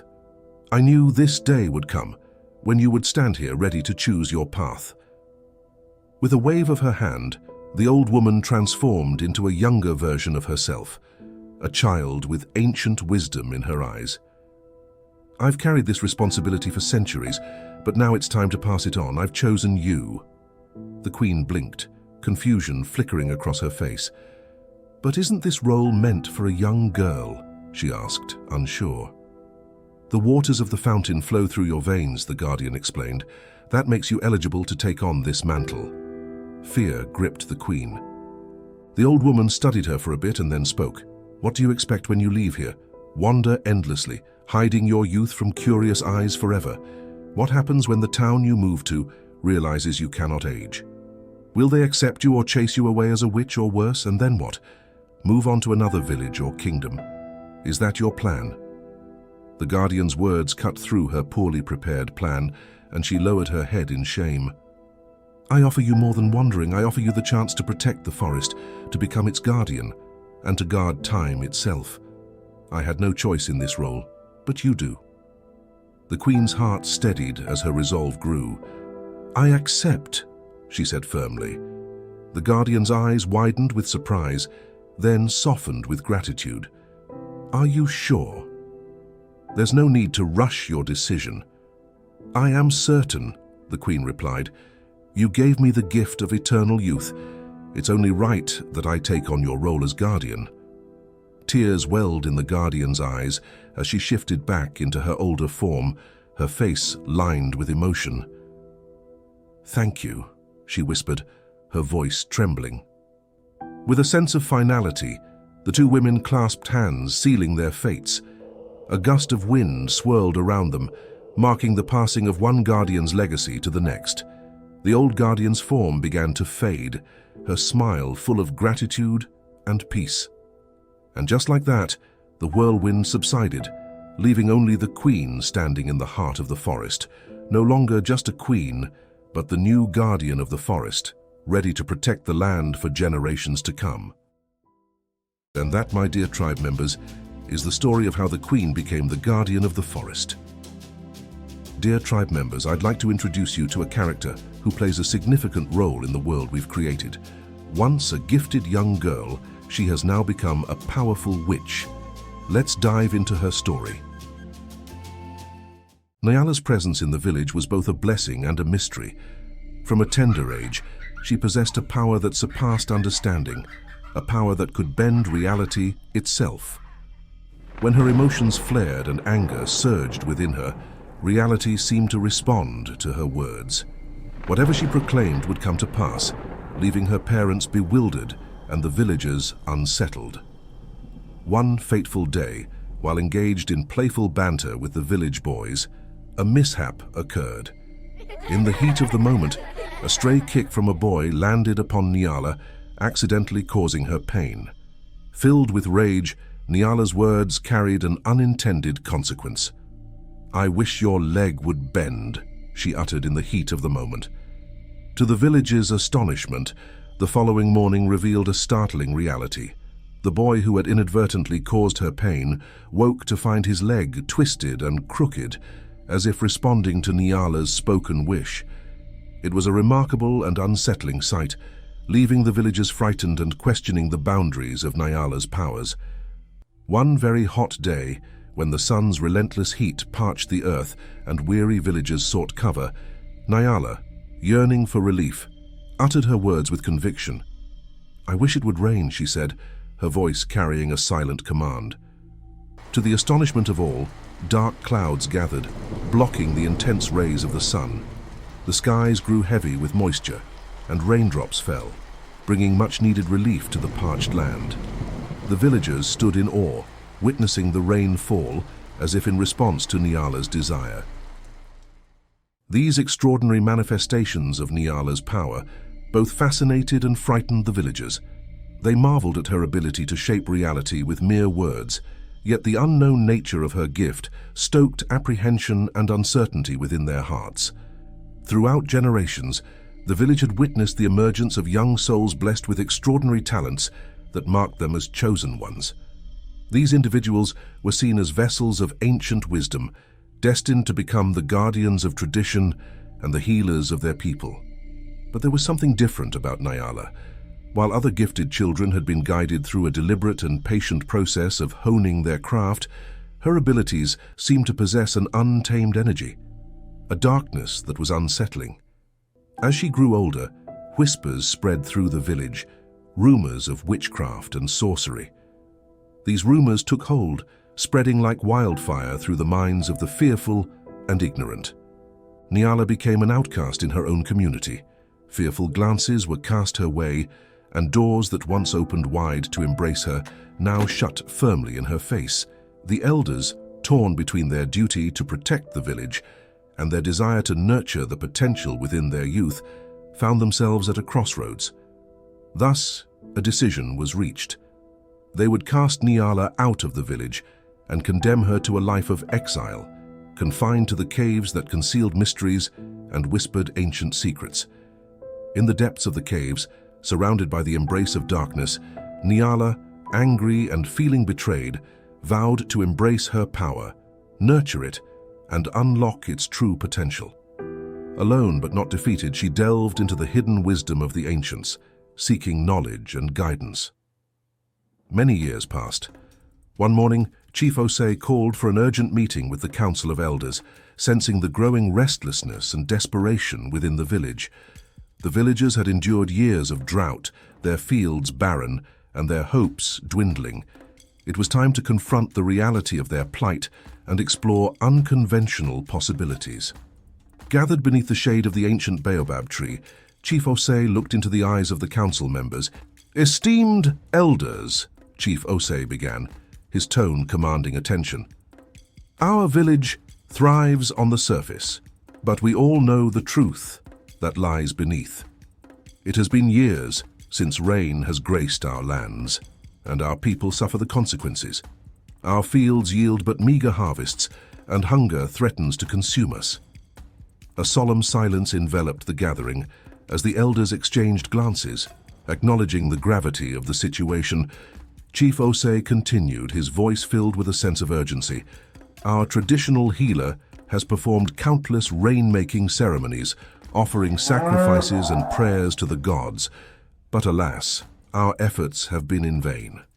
Our resources have been depleted and the heavens remain closed to us." Mama Nia raised her hand to speak. "Chief Osei, we have tried everything within our means. Our people grow restless, and the burden of their hunger weighs heavily upon their souls. What more can we do?" Chief Osei nodded in understanding, his eyes sweeping across the council members. "Mama Nia, I share your concerns. We have exhausted our knowledge and resources, and yet the rains do not fall. But in the depths of my memory, I have found a solution." The council members leaned forward, eager to hear the solution the chief spoke of. "There was a girl," Chief Osei continued, "a girl with extraordinary powers. She possessed the ability to make things happen with her words. I remember her well, for she once uttered a wish that twisted a village boy's leg, leaving me no doubt of her power." Elder Sani's eyes widened with surprise. "Chief Osei, are you suggesting that we seek out this girl? Is it possible that her powers could bring rain to our parched lands?" Chief Osei nodded. "Indeed, Elder Sani, I believe it is worth exploring. The girl was banished long ago, her powers feared and misunderstood. But desperate times call for desperate measures. We cannot let our fears blind us to the potential solution she may hold." Elder Amina's voice carried a note of caution. "Chief Osei, we must also consider the consequences of seeking out this banished girl, this witch as some may call her. Her powers, though extraordinary, could bring unforeseen dangers to our village. Are we willing to risk everything for a chance at rain?" The chief nodded, acknowledging the valid concern. Mama Nia, desperate, raised her voice. "Chief Osei, our options are dwindling. Our people starve, and despair clouds their spirits. We cannot ignore the possibility that this witch, banished though she may be, holds the key to our salvation. We must at least try, for the sake of our village's survival." Nyala was summoned and stood before the council. The villagers, having not seen her in years, were captivated by her presence. She had blossomed into a vision of beauty. As Chief Osei recounted the village's plight and their desperate need for rain, Nyala listened attentively, her expression unmoved. When the chief finished, there was a tense silence before Nyala finally spoke. "Why should I help you?" she asked, her voice stern. "After banishing me, casting me out like a thief, why should I care for the well-being of a village that treated me so poorly?" The council members shifted uncomfortably, their heads bowed in shame. Mama Nia, finding her voice, stepped forward and spoke with genuine remorse. "Nyala, we acknowledge the injustice we inflicted upon you. We were blinded by fear and ignorance, but desperation has opened our eyes, and we now realize the grave mistake we made. Please, we beg for your forgiveness and your assistance." Nyala's gaze softened, though skepticism still lingered in her eyes. "You ask much of me, but if you are sincere in your plea, then I have 3 requests that must be fulfilled before I consider aiding your village." The council members exchanged glances. Chief Osei stepped forward and nodded, giving her his assurance that they would do everything within their power to meet her demands. "First," Nyala began, her voice steady, "I request that I be fully integrated back into the community. I will not be an outcast any longer. Acknowledge my presence and allow me to reclaim my rightful place among you."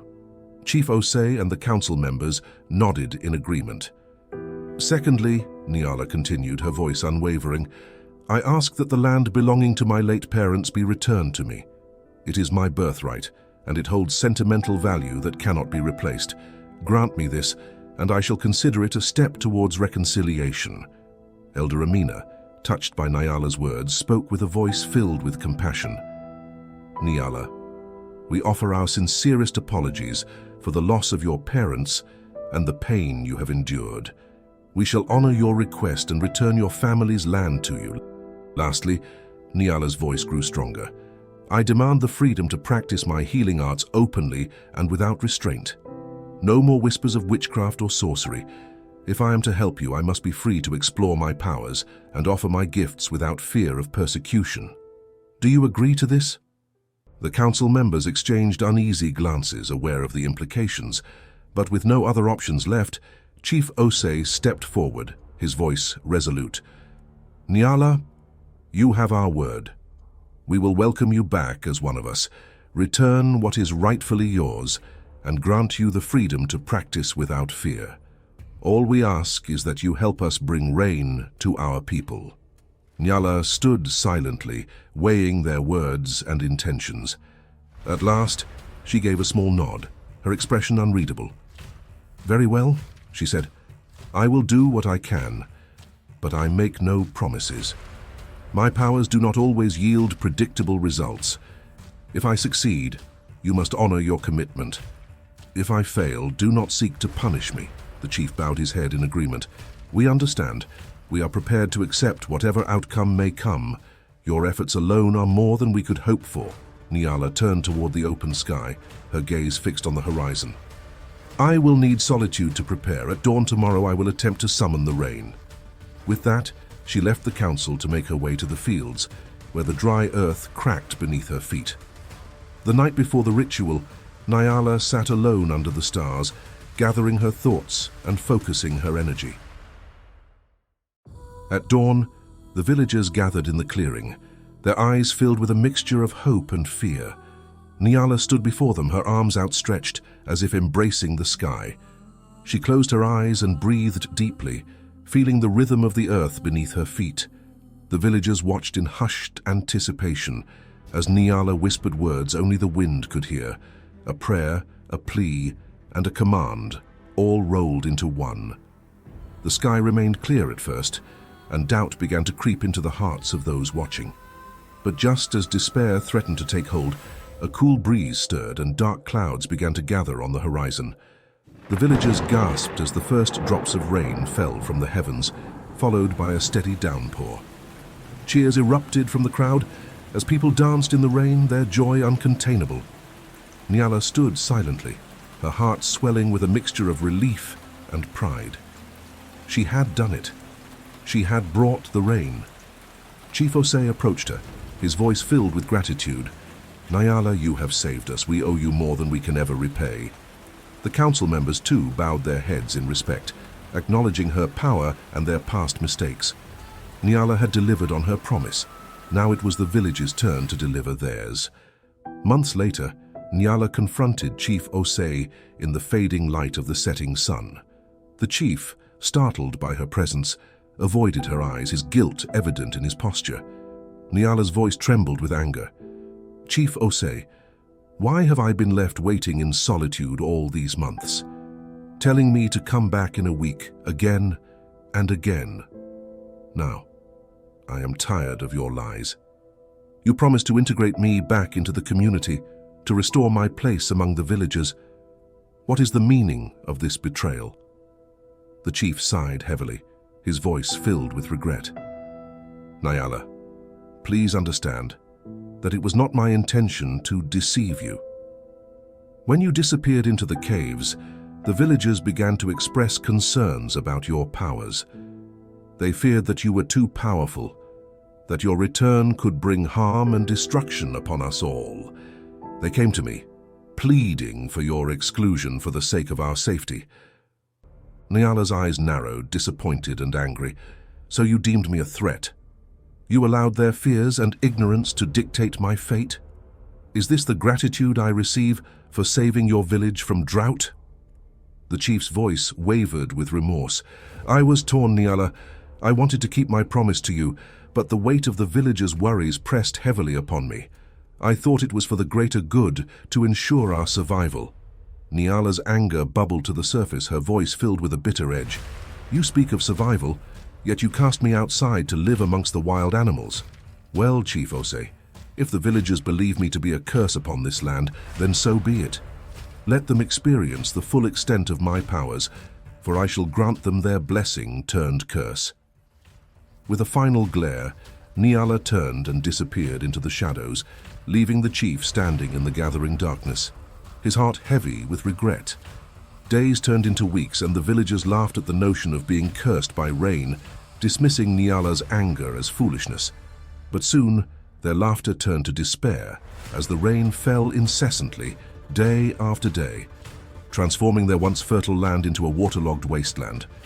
The underground caves filled to capacity, unable to contain the overflow. The river swelled beyond its banks, devouring homes and crops in its relentless advance.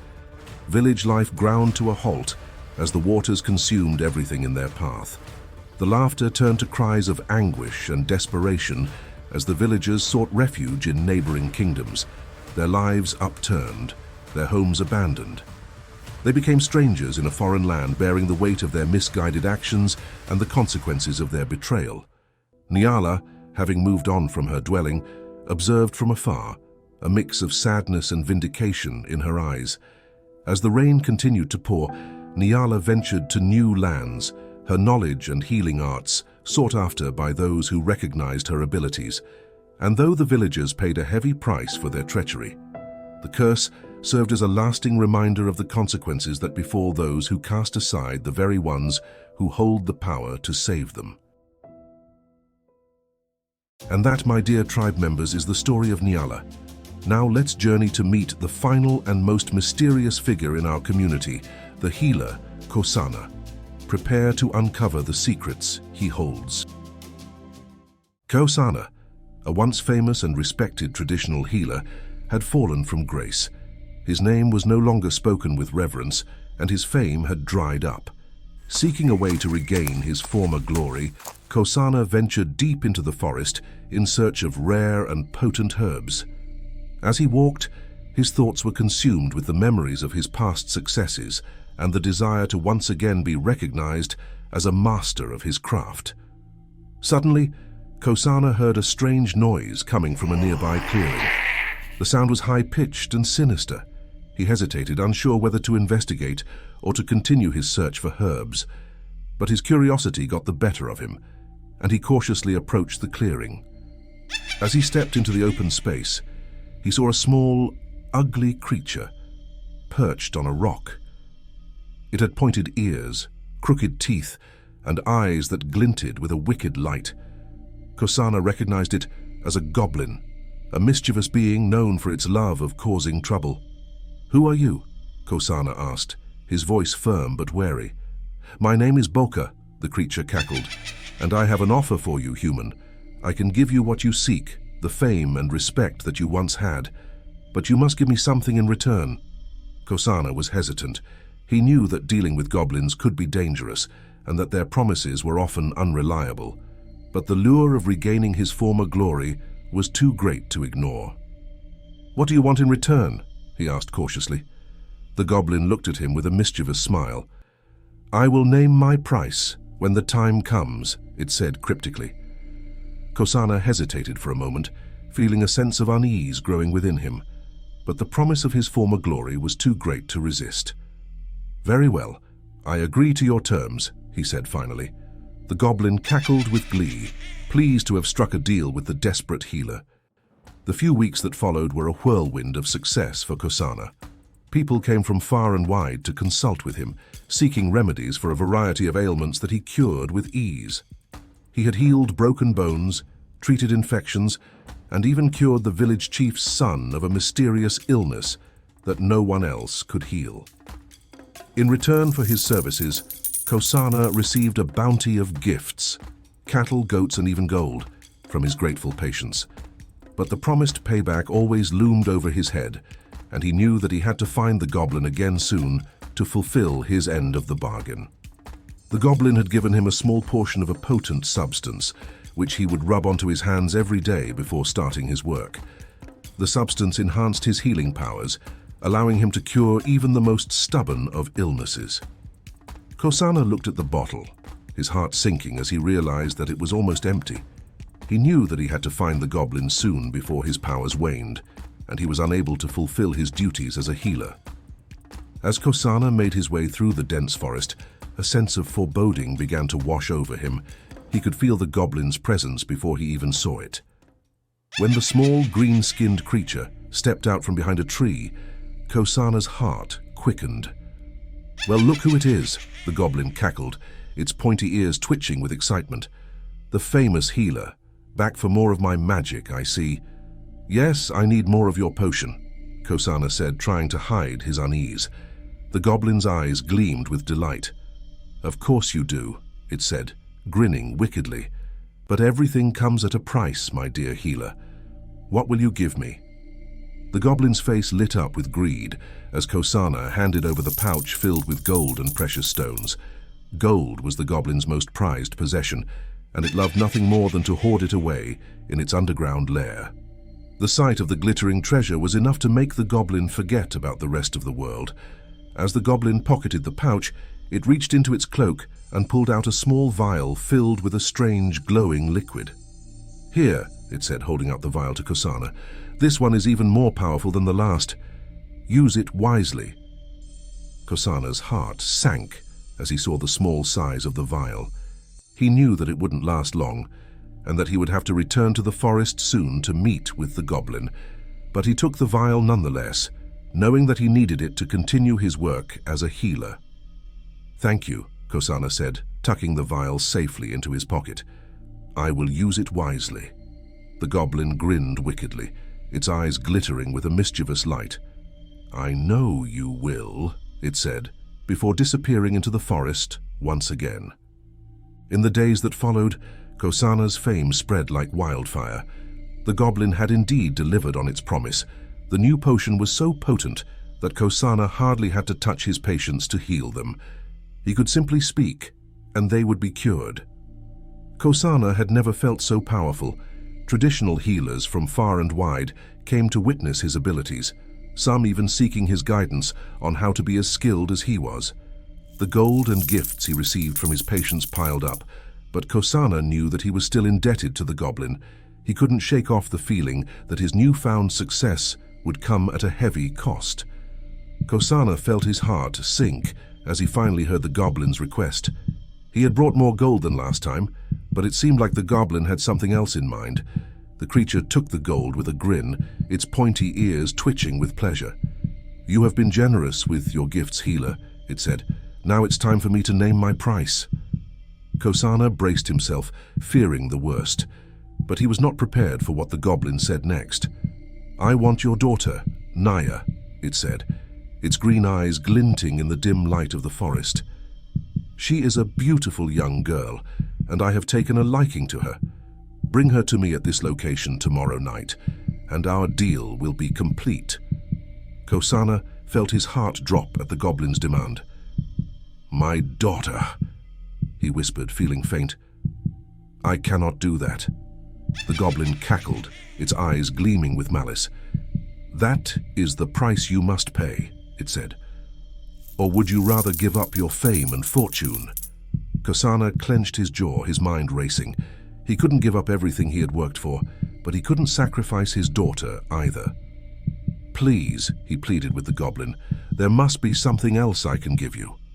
But the goblin shook its head, its pointy ears twitching. "No. The girl is what I want," it said firmly. Kosana felt faint. His daughter was his everything, and the thought of handing her over to a mischievous goblin filled him with dread. But he knew that he had no choice. He had made a deal with the creature, and he had to honor it. With a heavy heart, he nodded his agreement and left the forest, wondering how he was going to tell Naya the news. Kosana arrived home feeling heavy-hearted. As he entered his hut, he saw Naya entertaining the people who had come for healing. Her beautiful voice filled the room, and her gentle spirit uplifted everyone's mood. Kosana slumped onto a chair, gazing at his daughter with tears in his eyes. He knew what he had to do, but he couldn't bring himself to tell her.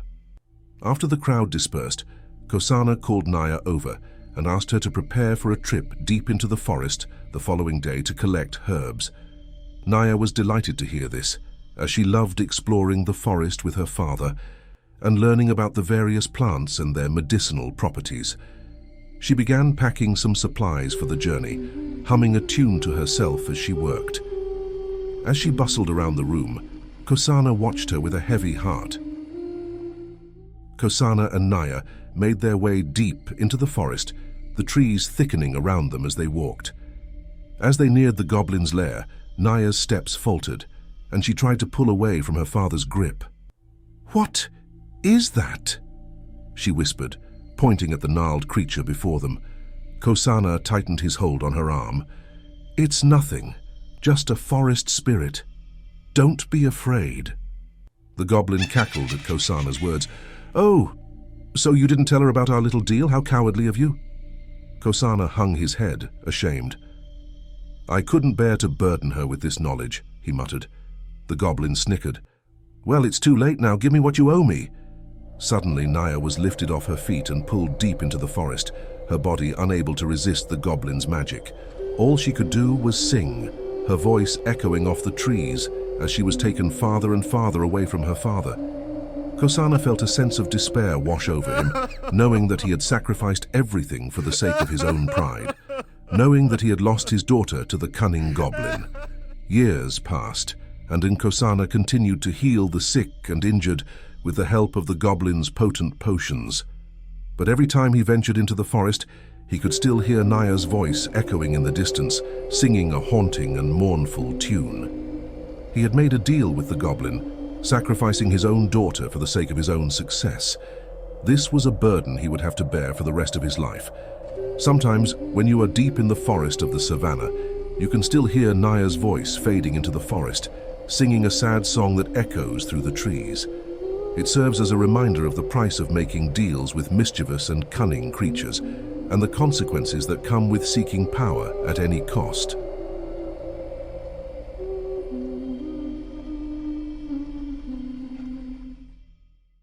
Dear tribe members, we continue with the story of Kosana as he encounters the other key characters, Zuberi, Jabali, and the Guardian. His mission is clear. He will stop at nothing to reunite with his daughter. But the question remains, will he succeed? Let's get into it.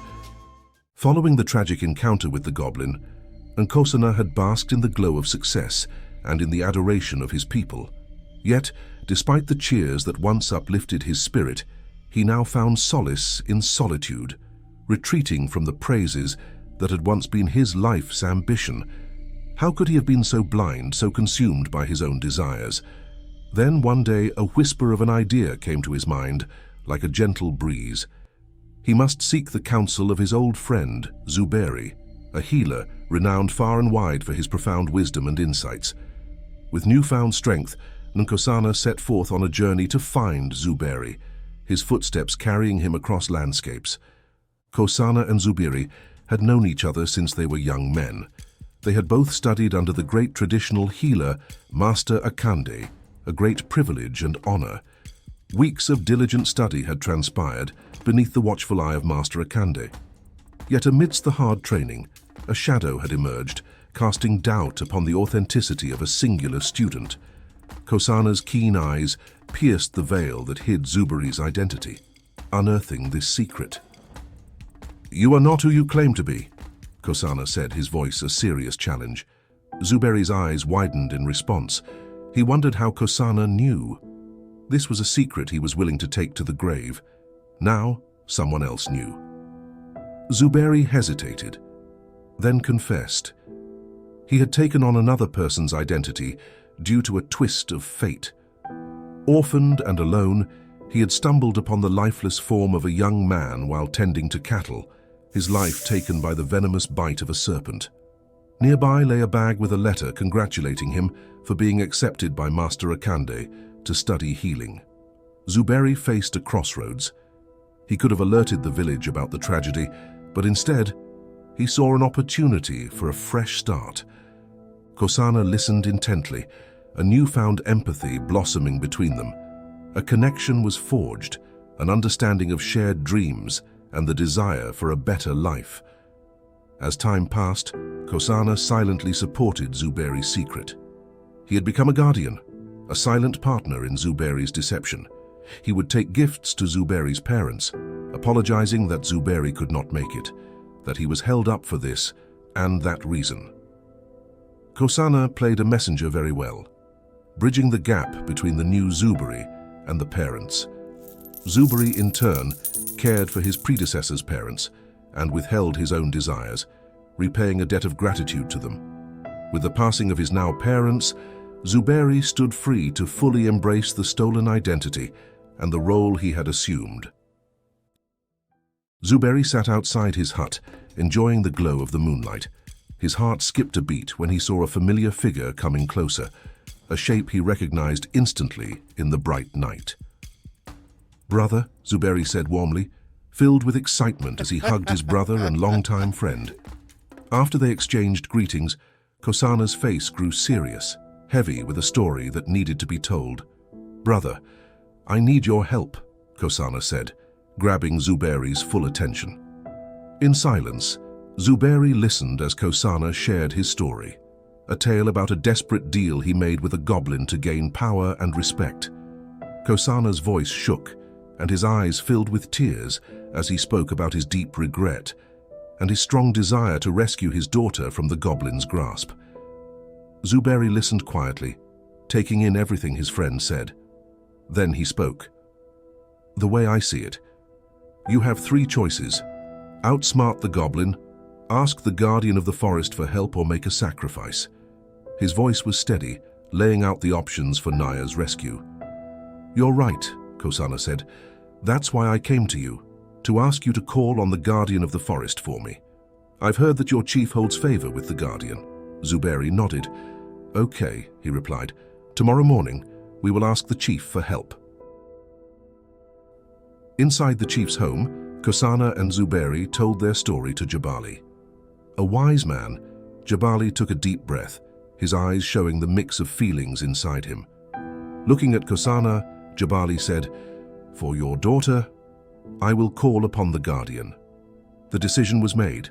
An audience was granted, giving them a chance to have their wishes heard by the powerful being that watched over the forest. Guided by the soft light of the moon, the trio ventured deeper into the forest. When they reached a quiet clearing, Jabali stopped them. "Wait here," he instructed, his voice firm. He stepped a few paces away and began to chant, his words a quiet melody that seemed to call upon nature itself. Moments later, a whirlwind appeared, filled with energy, and from it emerged an unexpected sight. A woman of stunning beauty, glowing softly in the moonlight. Jabali's surprise matched hers, and with a shaky voice he asked, "Who are you? And what have you done with the guardian?" His question hung in the air, full of uncertainty. Nearby, Kosana and Zuberi exchanged confused looks, mirroring Jabali's astonishment. Kosana whispered to Zuberi, "I always thought she would be an older woman." Zuberi replied softly, "This isn't the Guardian we know." The Guardian quickly composed herself and addressed them, her voice steady. "I am the new Guardian of the forest," she announced, her words filled with a sense of duty. "Why have you summoned me here?" Jabali stammered, struggling to explain their purpose. We, he began, grappling with the shock of a new Guardian. Kosana, filled with emotion, spoke. "It's about my daughter," he said. "I know the story, and I have seen her many times in this forest," the Guardian interjected, her gaze piercing through Kosana. Kosana found his voice again, desperate as he pleaded, "Guardian, please help me get my daughter back. I made a terrible mistake." The Guardian's question cut through the night air, her eyes fixed on Kosana. "Kosana, was your daughter taken from you by force, or was she given up as payment for your fame and fortune?" Kosana bowed his head, unable to answer verbally, his silence revealing the weight of his shame. Jabali stepped forward, determined to help. "This is all true," he said to the Guardian, "but for the girl's sake, we ask you to help us." As he spoke, an unexpected maternal pull stirred within the Guardian. It felt as if an unspoken connection linked her to Jabali, making her want to agree with his plea. She was confused by this feeling. Did it mean she had inherited some emotions from the Guardian before her? The Guardian finally spoke, her voice serious. "Very well," she said. "The forest follows rules that also bind me.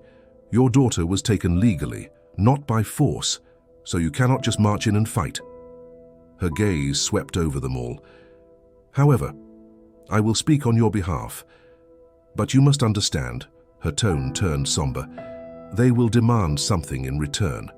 The air around them seemed to shimmer with a silent agreement, a bond between humans and the supernatural forces that ruled their world. The Guardian's form began to fade, her voice echoing through the trees. "I will let you know the time and place." Dear tribe members, as our characters form powerful friendships and alliances, the next story brings us to Nyala the Witch, Paka the Fearless Lion, and Mwamba, our mysterious friend from the water. Get ready for an exciting journey. In the days before his power was bound, Paka had been fearless, driven by a dangerous mix of confidence and desire. Jabali, the chief, held a deep affection for his wife, Akina, and this fueled Paka's jealousy. He didn't just want Akina, he wanted to hurt Jabali. Taking something precious from the chief would be sweet revenge for the doubt and suspicion Jabali constantly threw his way. In his mind, he could already see himself as the chief, beloved by villagers who admired his charm and wit. As he pursued this dangerous path, Paka became blinded by ambition.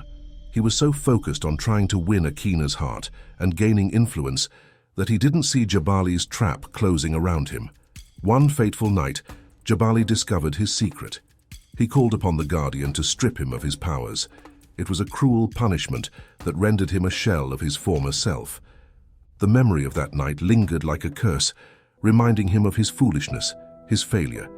Every time he closed his eyes, he saw Jabali's face, and with it came the sting of his own downfall. Determined to undo this curse, Paka embarked on a quest inspired by whispers of a woman, a witch capable of drowning her entire village in anger. He had spent many months searching distant villages, seeking a remedy, yet each attempt proved futile. When the traditional healers learned he was bound by the Guardian of the forest herself, fear drove them away, reluctant to arouse her anger. "Cowards," he muttered under his breath, disheartened by their timidity, the audacity of that forest guardian.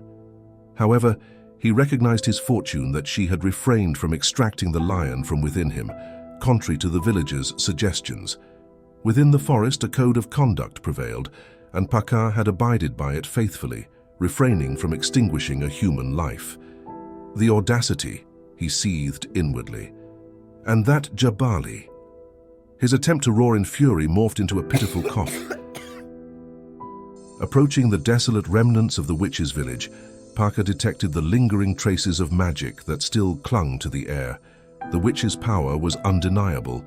The days when he could track effortlessly felt like a distant memory, and he yearned for the swiftness he once commanded. But day after day, he pursued the elusive trail, drawing closer to its source. Nyala was engrossed in tending to her meticulously groomed herbal garden. Her dwelling stood apart from the cluster of huts, offering a vantage point overlooking the village. "Hello, Parker," she greeted, without turning, her voice carrying a sense of knowing.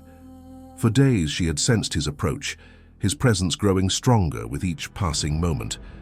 Parker was momentarily taken aback, caught off guard. Slowly, she turned to face him, and as their eyes met, his eyes widened in awe.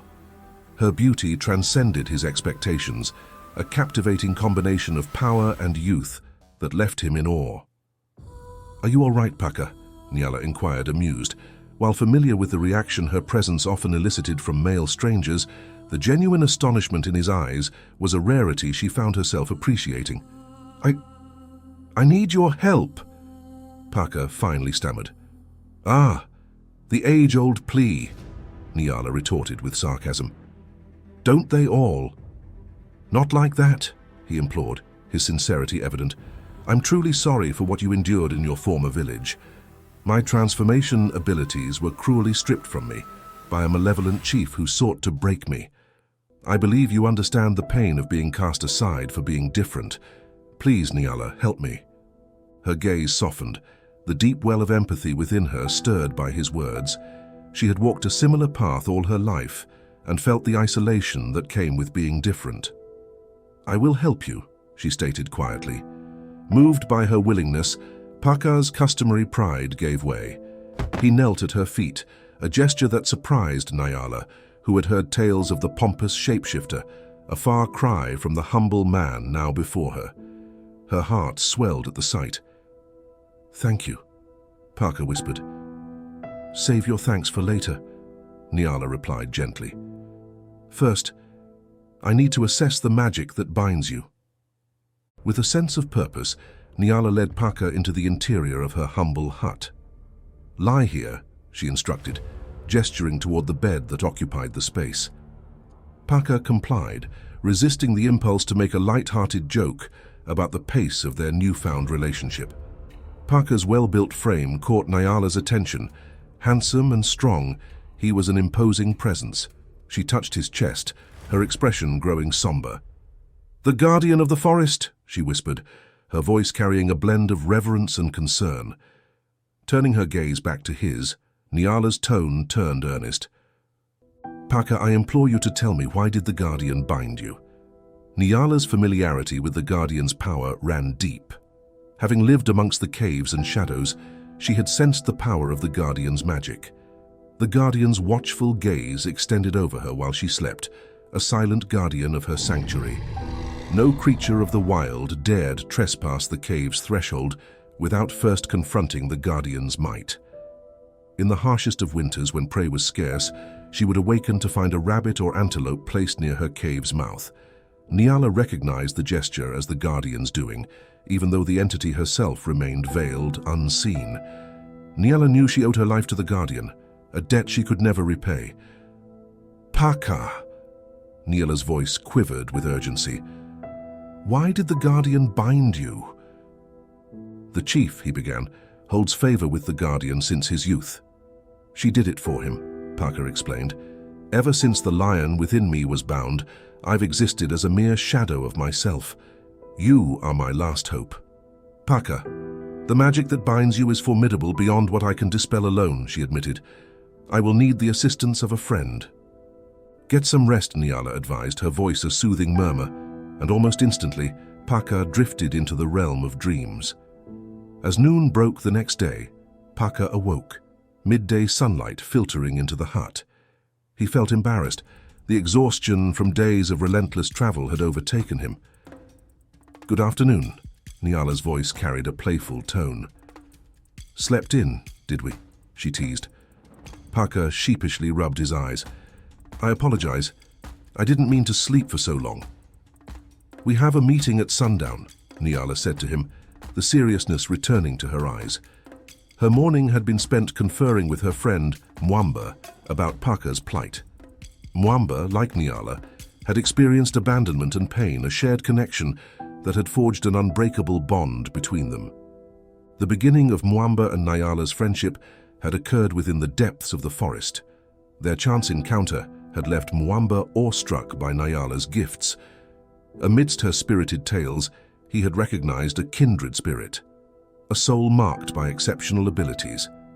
Their connection had grown stronger over the years, Mwamba visiting Nyala frequently, often bringing her the latest fashions and treasures from the marine world. Their bond had deepened, Nyala becoming both a daughter and a confidant to Mwamba. And then, Nyala had shared her excitement. A reunion with her village was on the horizon. Mwamba's heart had swelled with happiness for her, only to shatter when reality failed to meet her hopes. Now confronted with Paka's plea, Mwamba's resolve wavered. "Okay, I'll help you," he relented, a hint of reluctance lingering in his voice. "I'll be there at sundown." Mwamba's presence was a formidable one, with a strange and dark aura. As he entered the hut at sundown, a surge of pride warmed Nyala's heart. She couldn't help but contemplate introducing Mwamba as her father the next time, realizing how effortlessly his presence commanded attention.